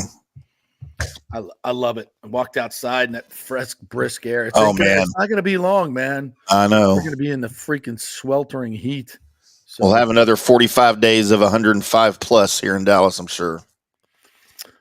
So Lonnie, let's get to some of the comments here. Lonnie Wilkins asked me today, did you see the quotes from Stu cutting back financially next year? Yeah, because he's so uncomfortable. I believe that, what is it, the new quote? Wait a minute. I think James had it up here earlier. Where is it? Where are you, James? Stu on where the heck is it? I can't even find it. Maybe it was yesterday. But anyway, Stu basically saying that expect losses this year, substantial losses this year, and they may have to make it up next year. It's such a freaking joke. And why, if he ever had said that on this particular show, Barstool, there was an article in Barstool, by the way, finally some national media, catching up and saying, and their numbers in the Barstool article were all wrong. In terms of, they were way low, and I'm sure they were trying to. You don't need to go high to make them look like a jackass, to say that you're uncomfortable, or you're going to take significant losses. I mean, like, who's believing that crap? And let's reiterate that he's got reportedly $400 million upfront in the regional television deal, averaging $85 million a year, folks. In regional, that's local TV money. And then your $60 to $70 million in central fund that everybody gets from national TV and MLB.com and all those things, that goes to all teams. Then the revenue sharing, which is estimated at 30 to 40 million. This guy's doing, $200 million in revenue before he sells a single ticket. And he's uncomfortable with a $90 million payroll. And this article in the Times is like, oh, they're spending. So they're going way out of their league. Well, that's because they're cheap to begin with. Because you're spending $10 million more than you normally spend does not make you spending adequately to what everybody else is doing. Yes, they finally pointed out that it's a little over half the average, and 100 million probably short of not 100 million short of where it should be, probably 70 million short, 80 million short of where it just to get to the average. Come on now, it's a joke, and for him to say that he's uncomfortable is finally somebody in the national media called him on it. That's good. Yep. TJC 22 said, I think we get to blow it up or we're going to win the Super Bowl. Yeah, absolutely. With the ebbs and flows of the season, politics has entered sports these days. You got to be on one side or the other. It's so true, right? It's like you're teetering on blow the whole thing up. Like the idea that you could like, oh, we finished the season strong. Let's build on that. Like you can't do that anymore. Yes, you can. If you're a smart franchise, that's what you do. I like Dave, but if Baker was even 10% less efficient than he was on third down this year, you're looking at a completely different season. Yeah, no, yeah. But he wasn't. No, but and Scott's point of they were so close to blowing it up. If you lose to Carolina in that situation, you have to make some major changes. Would they still have brought Baker back? I don't know. I would have. Because first of all, I don't even think Baker should have played against Carolina. He was too banged up. He couldn't move, couldn't do anything. And you put him out there. That was a bad coaching decision. You had to win the game, though. Yeah. Yeah, you had to win the game. And I think that's what Todd Bowles played it safe and said, we're going to win this game on defense. We don't have to score to win this game. And they didn't have to score a touchdown to win it. And he was right. And you give him full credit for that. He went out and did, if Kyle Trask starts that game and throws two pick sixes, then where are you? And you're like, why did you start him on the final? Would he have probably moved the offense better? Probably. But I get it. You don't want to take that chance. And it almost cost them. It almost cost them dearly. Look, nobody's sitting here. I've said that the Buccaneers are well positioned. And I think there's a special vibe going on in that place right now, and everybody's come together. Does that mean they're talented enough to win the Super Bowl? No. Does it mean they got a shot? Yeah, I think they do. I think they got an outside shot if they stay healthy. They're a couple plays from getting to the freaking championship game. I mean, it's not completely far-fetched. So if they hit in the draft and get some good players, everybody stays healthy, they're a contending team. Whether, the 49ers, continue to ascend, I don't think they will because they're starting to lose pieces and important pieces to their team. And that's going to happen because of the salary cap. And, are the Eagles still good? Are they better? I don't know. They've totally imploded. Do they have a talented roster? Hell yeah. But look what happened to them at the end. Are the Cowboys on the brink of something? I don't know. Their freaking offensive line's gotten worse. I don't think they're getting better. I think they're getting worse. So is Kansas City still good? Yeah, they're still good. But if Patrick Mahomes gets hurt or, something happens to the chemistry on that team, who knows? So look, it's a crapshoot. And I think the Bucs have done the best they could possibly do given their circumstances. Is it good enough to win? I don't know. It's why they play the freaking games. We'll see. All right, let's welcome in our good friend Bob Harig from Sports Illustrated, longtime reporter at ESPN, and of course your Tampa Bay St. Pete Times. Just back for the players. What's up, Bob? How are you, my friend? Oh, we can't hear him. Oh, he's on. He's up. He's on. I can't hear him. I can't hear him though. No. Oh, I know he's up, but he's on. Bob, if you can hear us, remove yourself and jump back in, and make sure your mic. Wait, do we have him now? I heard a peep. Can you guys hear me? Can you hear me? Yeah, there he is. There he is. Yes. I swear I didn't break it. I didn't do anything. It's technology, bro. Sometimes it works, sometimes it doesn't. I hear I'm convinced of that. I hear you. No question about it. Because what do? We reboot it and then it works. What did we do different? Nothing. We turned it off. We turned it on. Turn it on and off. That's the old adage. Yeah. So how was your players' experience, my friend? That finish was incredible. Yeah, yesterday when we were trying to connect, I was starting to say something brilliant, I thought, and about how golf kind of needed that. Yeah. There's been so much turmoil and angst and infighting and negotiations and really the tour hadn't had nothing against any of the winners. There have been great stories this year in golf, an amateur winning and Grayson Murray coming out of nowhere to win, but we hadn't had stars winning. And Scotty Scheffler's a star. I mean, he's a reluctant star, but he's a star. Right. And he's won two in a row, and he was 5 back, and he holed out a shot, on a par 4. He got the job done. And then you had a couple of other, I would call them high profile players in in Wyndham Clark and Brian Harmon, who won majors last year, and Xander Schauffele, who should win a major, right there with a chance. And so it was a great tournament. Golf kind of needed that boost. And it'd be nice if we could have another really good finish this week at the Valspar. All right, so I said something yesterday, and I can't wait to get your take on this.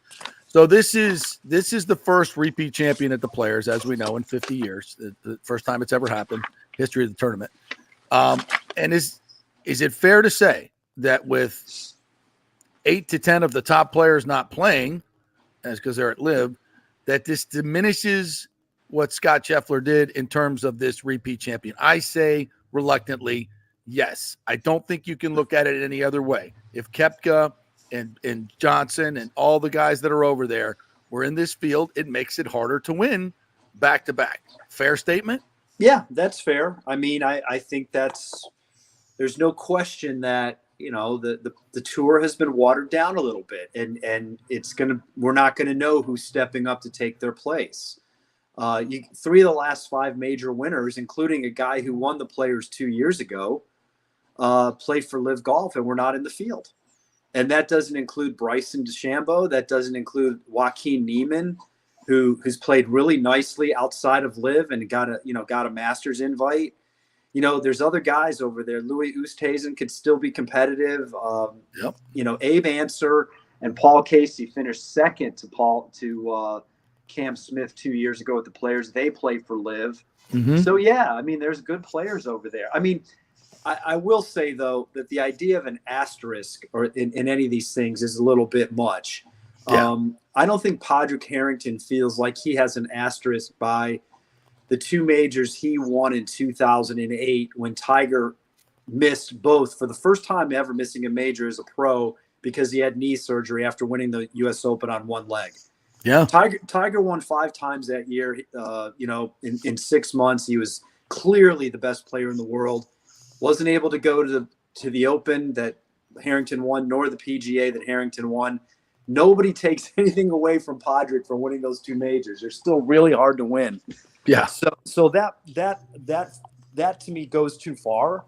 But you can certainly argue that these tournaments right now this is why there's debate. Like there's this sense that we want to have some of these guys back together again in tournaments.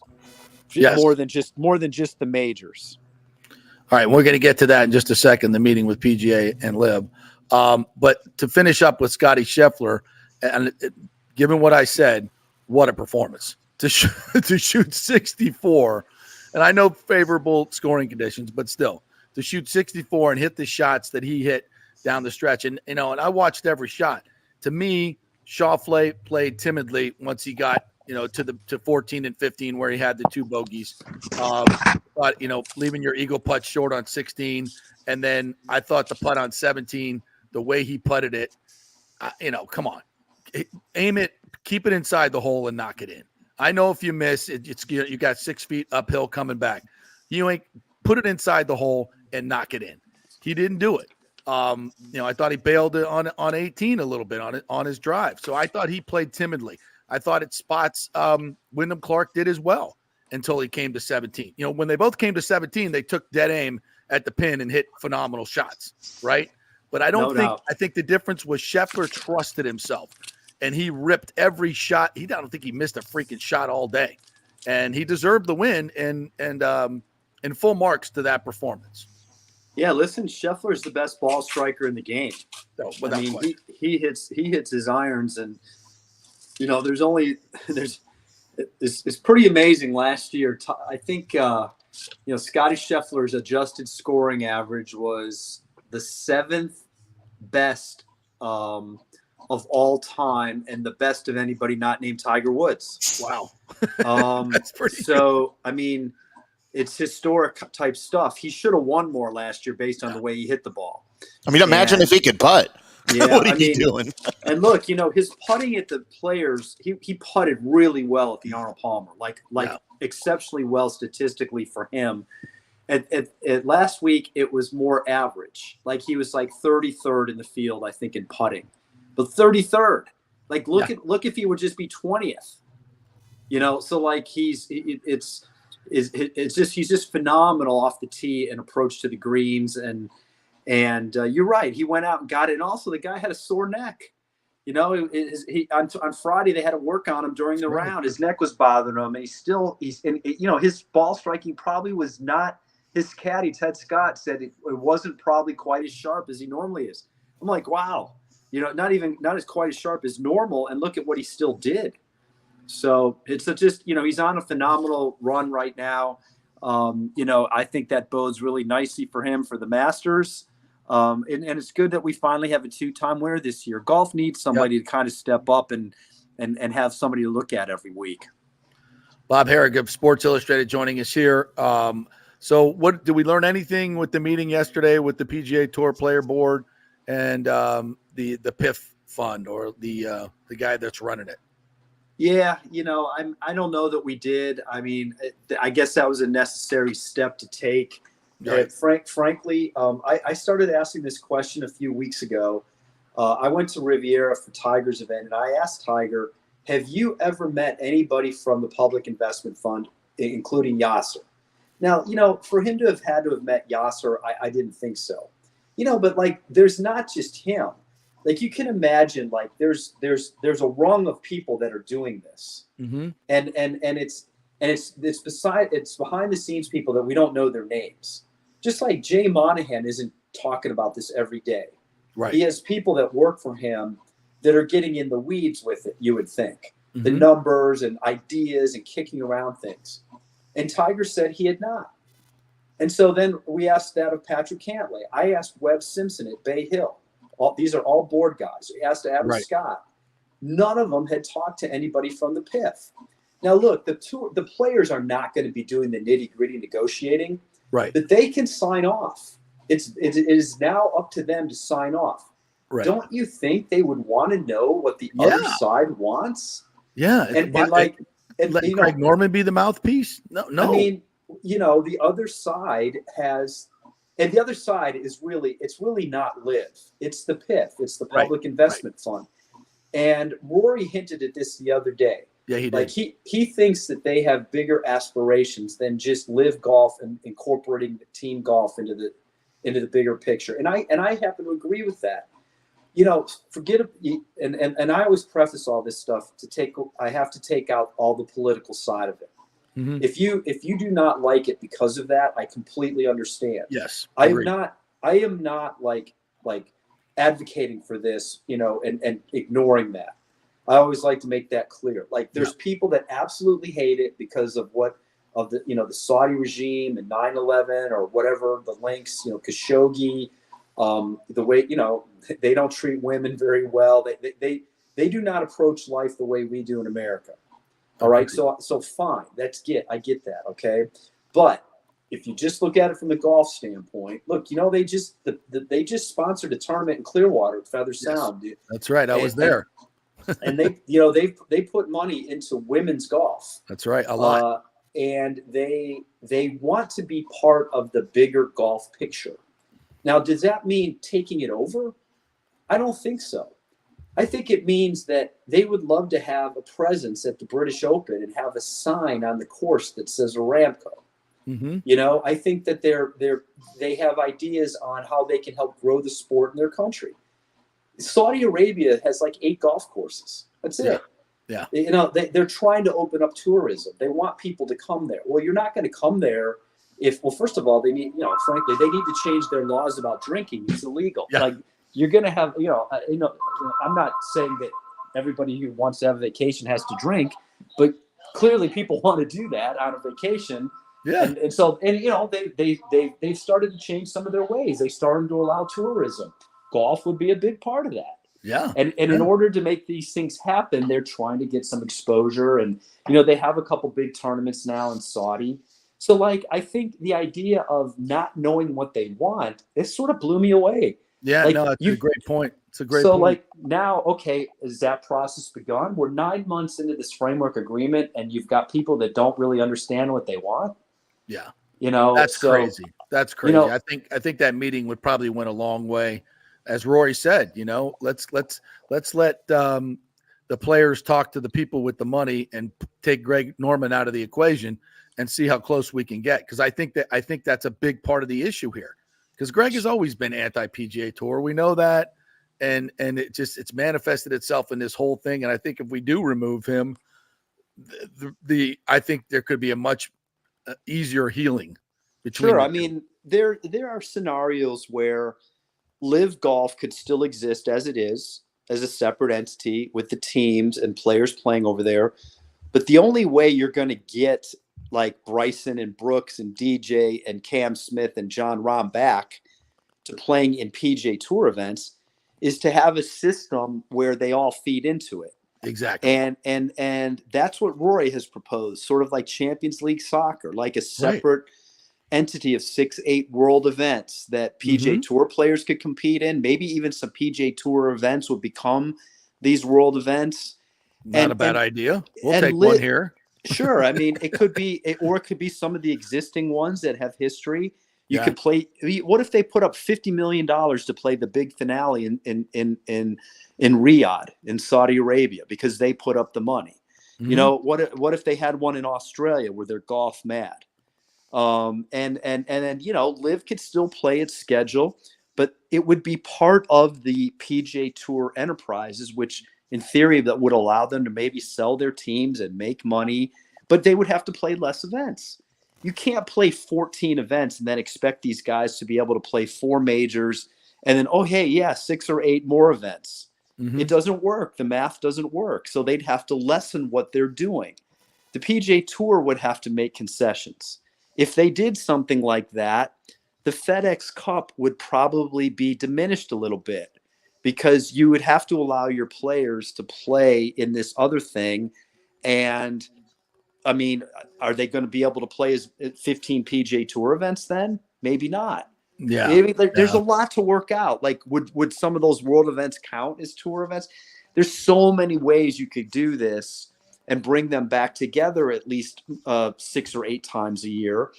I think the world would love it. And then if you don't like Live and you don't want to watch it, fine.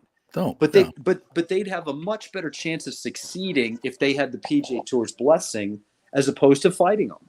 Right. And I think I agree with you. And I think this got out of whack because of the personalities involved. Because the bottom line is you can do what you just outlined. There's plenty of money to do it. So there's not a lack of sponsorship dollars here, although the PGA is bleeding heavily because of it. So something's got to happen soon, and I hope it does. Bob Harig joining us here, Sports Illustrated Golf. Before we get to your Tiger book, Driven, let's talk a little bit about Valspar. Phenomenal field for a non-signature event that they have put together. Rondé and Tracy and the whole group over there have done a tremendous job. I'm looking forward to it. I'm sure you are as well.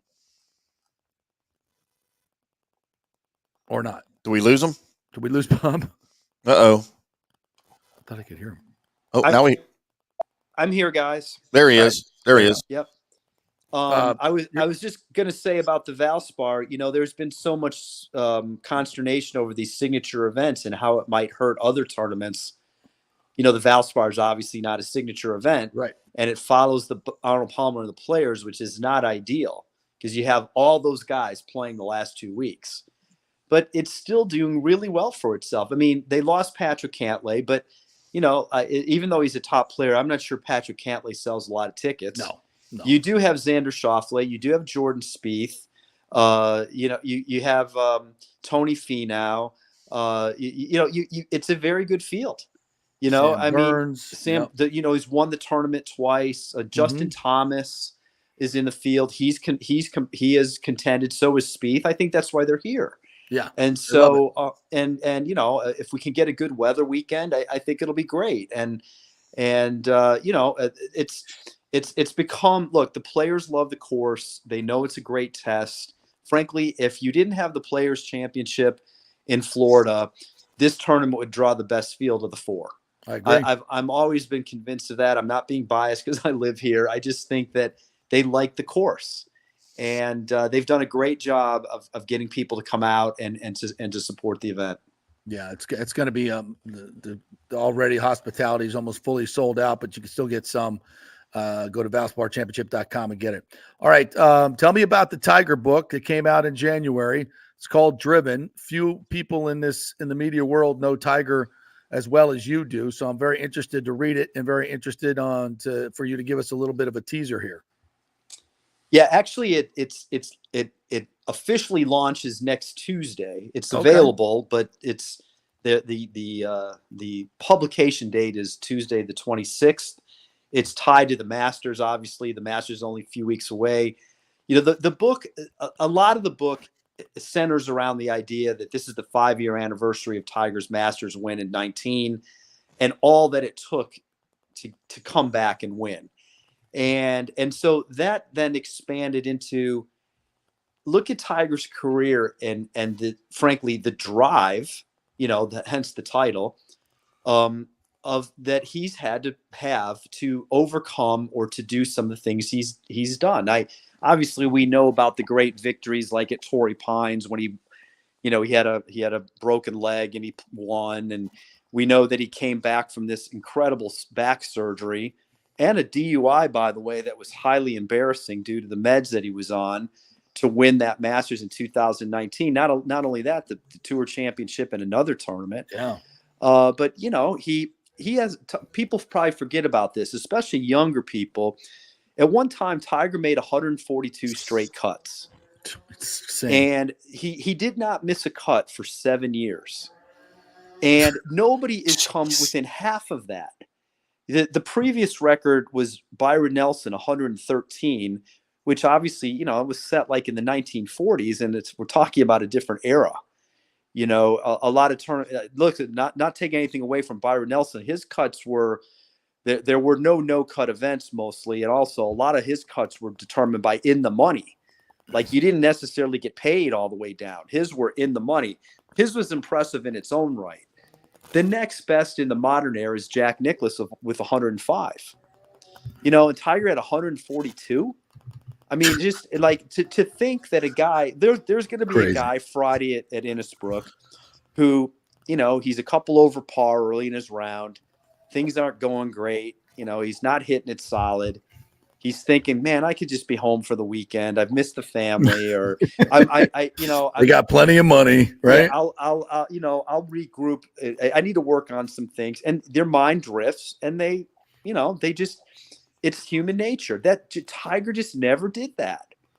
You know, think of all the times he didn't have it, and he still made the cut. So, like that to me epitomizes his drive, and I have a lot of examples of that in the book. There's an interesting. It just sort of occurred. I know, you know, Tiger made a 10 at Augusta's 12th hole in 2020 Masters, the one when he was defending.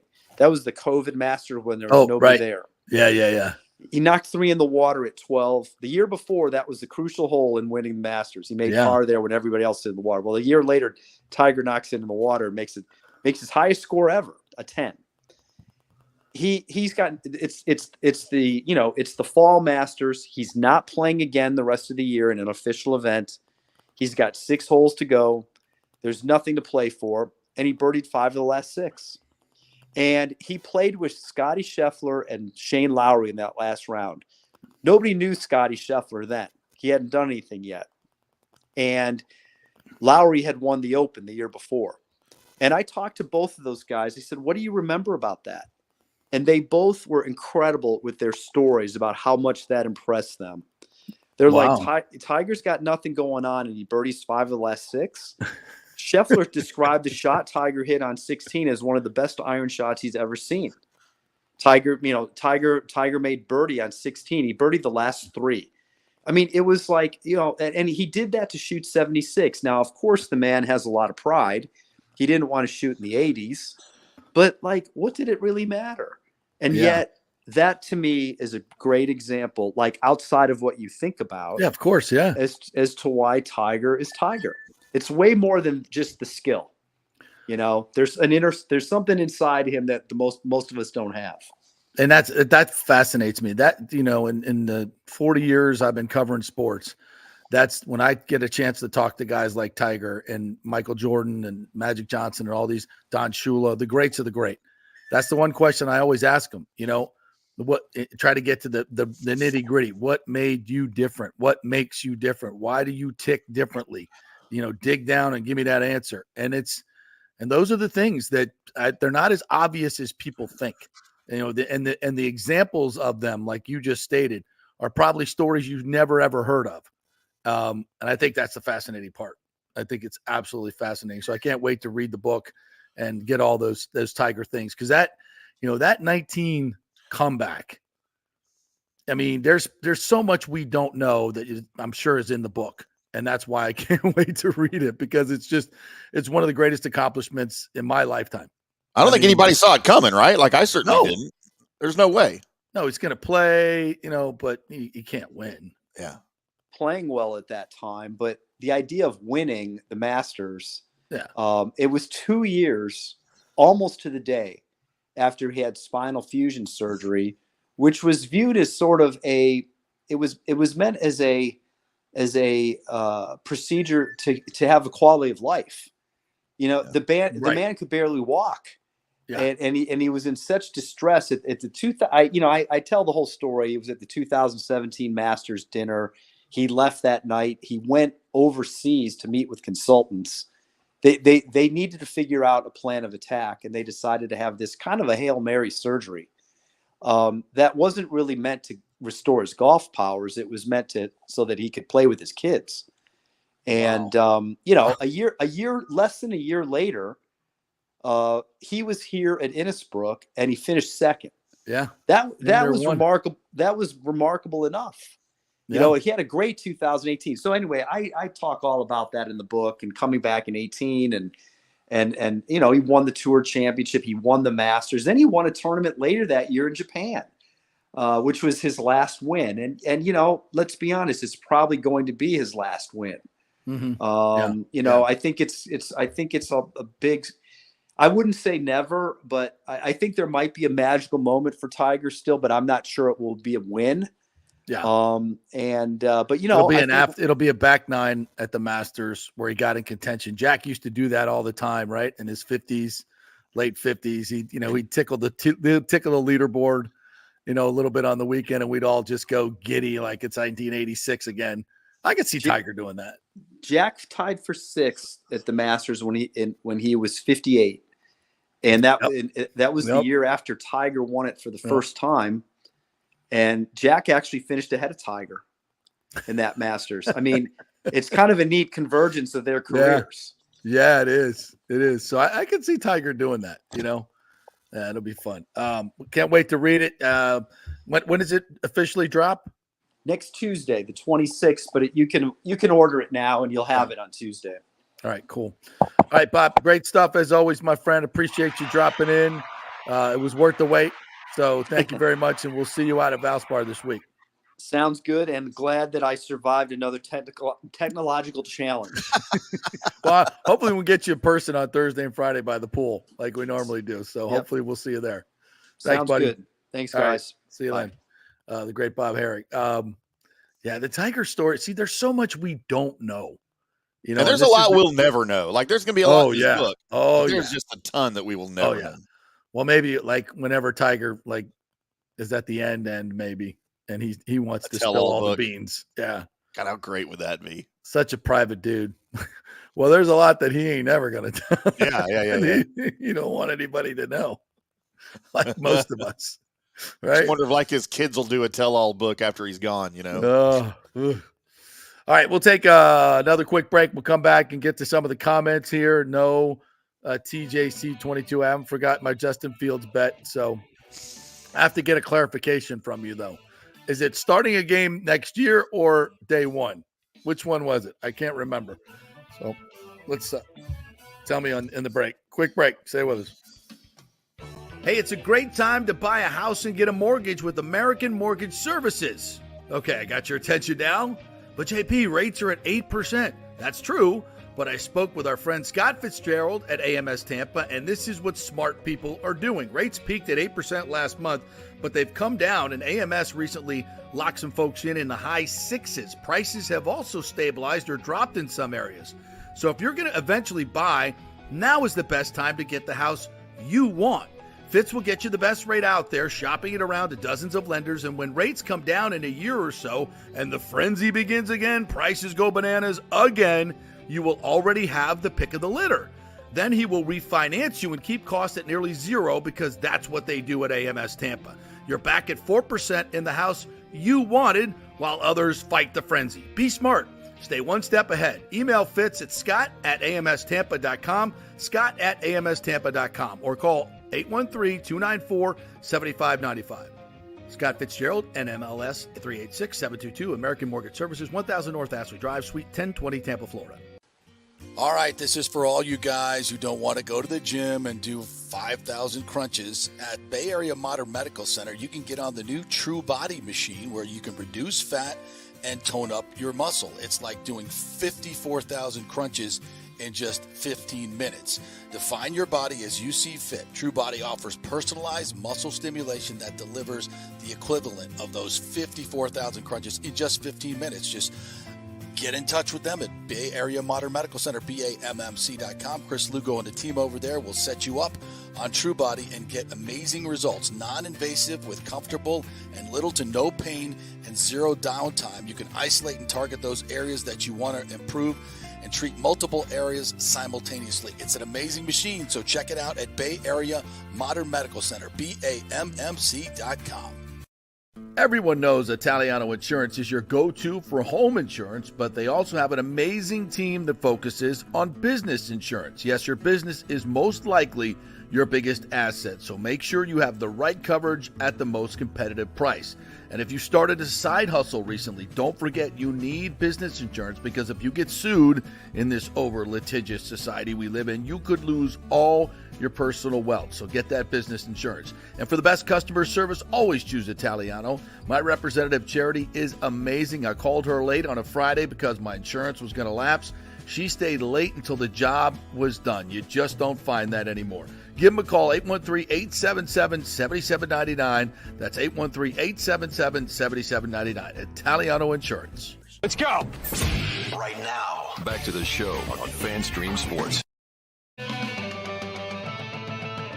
All right, welcome back to the JP Peterson Show on Testosterone Tuesday. Chris Lugo, by the way, is going to join us on Friday.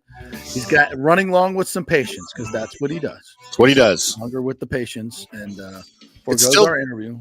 It's still Testosterone Tuesday. It still is, because I take that shot later today. That's what we do. All right, of course, we're brought to you by Bay Area Modern Medical Center, BAMMC.com. Go see Chris Lugo for your testosterone needs. Get your blood work done with your insurance. Get all that paid for. Then make an appointment at BAMMC.com, where he will spend a long, extended period of time with you, looking at your sleep habits, your nutrition, your workout, all those things, and develop a personalized program for you to improve whatever it is you want to improve. You want to lose weight? They have the True Body machine as well. You can get hooked up on that True Body machine.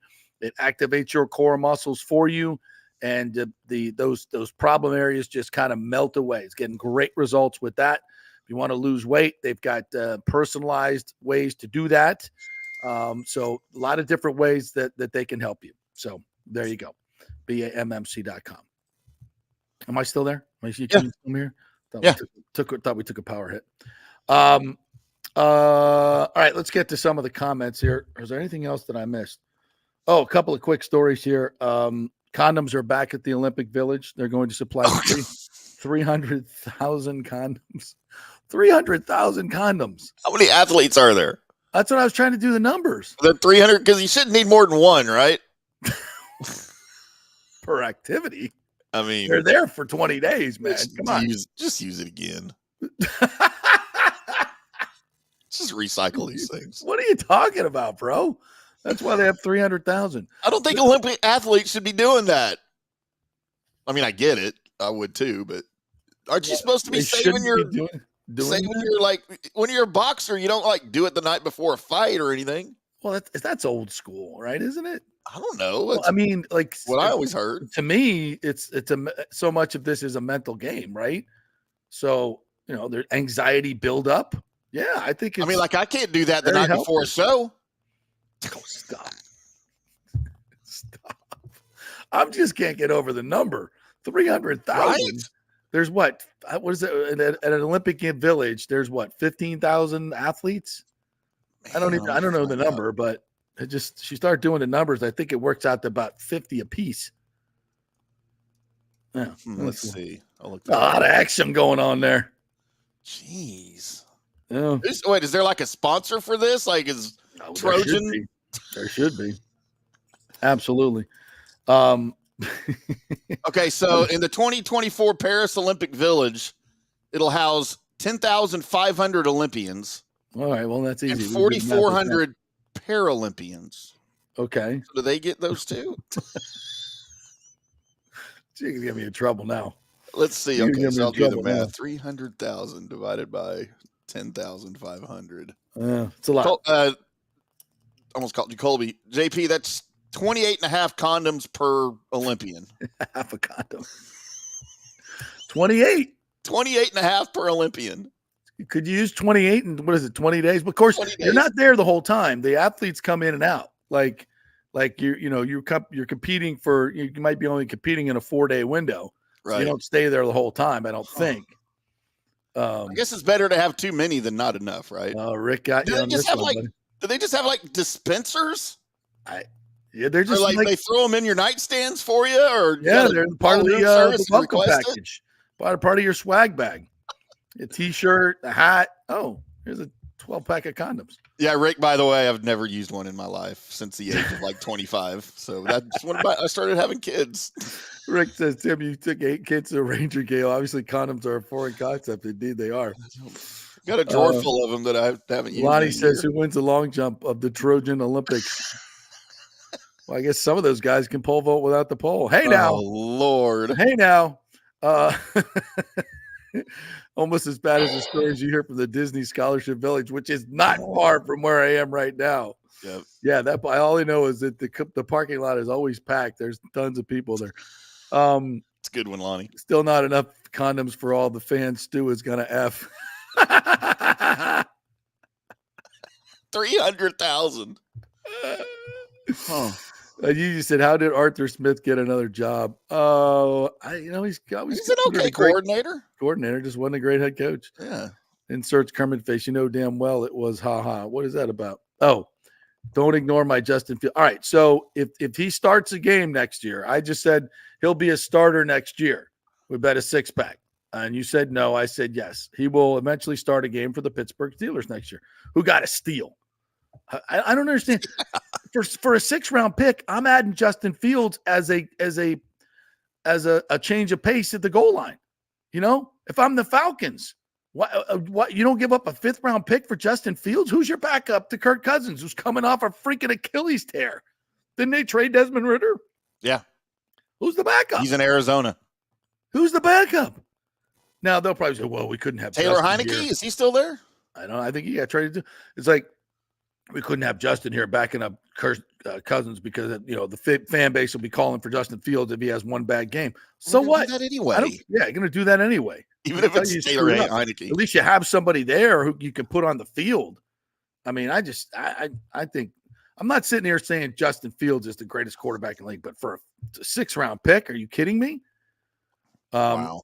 Lonnie says Stu wants to blame team performance in the postseason, all while he sat back handcuffing the front office from making competitive moves. Yeah, I told you. Lonnie, I didn't see the quote on Twitter. I didn't try to find it, but I mean, he said it to DAE, and I guess he said it to Topkin as well. That he thought they're going to, suffer losses. I mean, what a joke! The dude's made over $1.3 billion already on the team. That's not to mention the $180 to $100 million profit that he takes out every year in management fee or whatever the hell that he won't even disclose to his partners. This guy has made so much, and now in this deal with St. Pete, he's collecting tens of hundreds of millions of dollars that we've gone over the numbers. He's going to make so much money on this deal, the real estate part of the deal. That St. Pete's giving him down, property that's worth $700 million for $100 million that he's just going to sell, that they're allowed to sell off the parcels to other builders. Right. So that's what of course, that's what he's going to do. Yeah. He's not going to incur the building costs, and you're going to incur $800 million after interest for building costs. The county's going to do the same for their part of the stadium, almost $1.5 billion just in construction costs and interest. And if you sold off the property, you would incur zero construction cost and collect all the revenue. And you don't need a baseball stadium there. As the developers are chomping at the bit. They're paying $20 million per acre in that area to build things. I mean, it's bananas. It's bananas. And this guy's going to say he's going to lose money. I don't give a rat's ass if you lose. First of all, you're not. That's a lie. Second of all, and they just print this like it's true. No counter, and people, I guess people believe it. By the way, JP, your Atlanta Falcons quarterback roster looks like Kirk Cousins and Taylor Heineke right now. That's the only two they have, which means you have a 12-year veteran and you have a 9-year veteran at quarterback right now. You don't think you need to get some youth in there? Maybe through the draft or I just don't something. understand. I don't understand what the thinking is there. All right, TJC, what's the deal? It has to be starting day one. Is that it? Okay. If that's I don't remember that, but okay. We'll see. Fine. It's a six-pack. Hey, maybe Russell Wilson doesn't even make the original deal. So, no, don't worry about that. Russell Wilson may not make it to the starting block. You don't know. He's 35 years old, for God's sakes. All right, what else do we need to get to? Oh, Blake Snell signs with the Giants. 2 years, $62 million. Well, it's not the $350 million contract that Boris has been asking for. So that's interesting, right? Very interesting. Yeah. Could the Rays have afforded that? No. Well, they could have afforded it. They just chose not to do it. Their choice. Yeah, their choice. The USF is working on deals for their coaches that had great years. Alex Golesh currently makes $2.5 million, which in major football terms is not that much. Abdur Rahim was making $1.2 million per year. My guess is he's going to get a significant raise. You would think. Now, here, a Bulls fan's going to crush me for this, but I'll just point out the obvious. Neither one of those coaches had huge signature wins in terms of beating ranked teams. They beat a lot of bad teams or a lot of average teams. That's the reason the Bulls didn't go to the tournament. They had one quad one win, and that was it against FAU, and only played one. Now, they had a couple others, but those teams dropped out of the quad one by the end of the season, which is weird. I think they should count. If they're in the quad one and you beat them then, shouldn't they still count as quad one? Because if that team loses a key player and starts losing games and falls out of it, you beat them when they had the key player or players. Yeah. I don't know. So is Abdur Rahim's his contract's not up, right? No, he signed a 6-year, $7.35 million. Okay, well then why would he be due for a raise? He's under contract for what he signed the contract for. I understand you exceeded expectations, right? Yeah. Does every coach get a raise even though they're already under contract when you exceed expectations the previous year? And does that mean when you not only do they get a raise, expectations? But if you don't meet expectations and get fired, you still get paid out the remaining. These contracts are ridiculous. I mean, I don't know how they got to this point in college basketball and football, but yeah, if you win, you get you must have an increase. If you lose, you don't get a decrease. Right. And if you get fired, you still get paid. It's ridiculous. It's crazy. So it's almost better just to outright get fired than to do better. Like financially. I mean, if you don't want to work, that's the thing. I mean, if you get to the point where you F this, NIL, all this other stuff, it's like, yeah, I'm quitting, and you still get paid. It's crazy. Or just do crappy, tank it, say I'm done coaching anyway. I don't really care if I get another job. I'm out. Take your golden parachute and run, Jimbo Fisher. I wonder if Saban would have made more money if he'd have just tanked it and gotten fired rather than retiring. I wonder what that. Did he get a payout for retiring? I don't know. I don't know how that works. They'd have to, how bad would he have to be for how long for them to fire? God, two wins. How bad would it be? I mean, look what happened to Belichick in New England. I mean, they gave him 3 years of sucking. Yeah, I bet how long did Bobby struggle at the end? What was it? 6-7 years, probably. Yeah. You deserve it. I don't know. All right. Thanks to all our guests today. Scott Reynolds, who joined us, Bob Harig, who joined us as well. Great stuff. If you missed anything, you can always listen as a podcast, Apple, Spotify, wherever you get your podcasts. Please go like and subscribe to the JP Peterson Show. Also on our YouTube page, the JP Peterson Show and FanStream Sports. We're also available on 102.5 HD2 or HD1, I guess it is, on the Strike. You can listen to us live on the radio. And don't forget, we're also on RHS TV. We're everywhere. And we thank you all for watching and listening. We'll be back tomorrow with more fun and frivolity. See you then.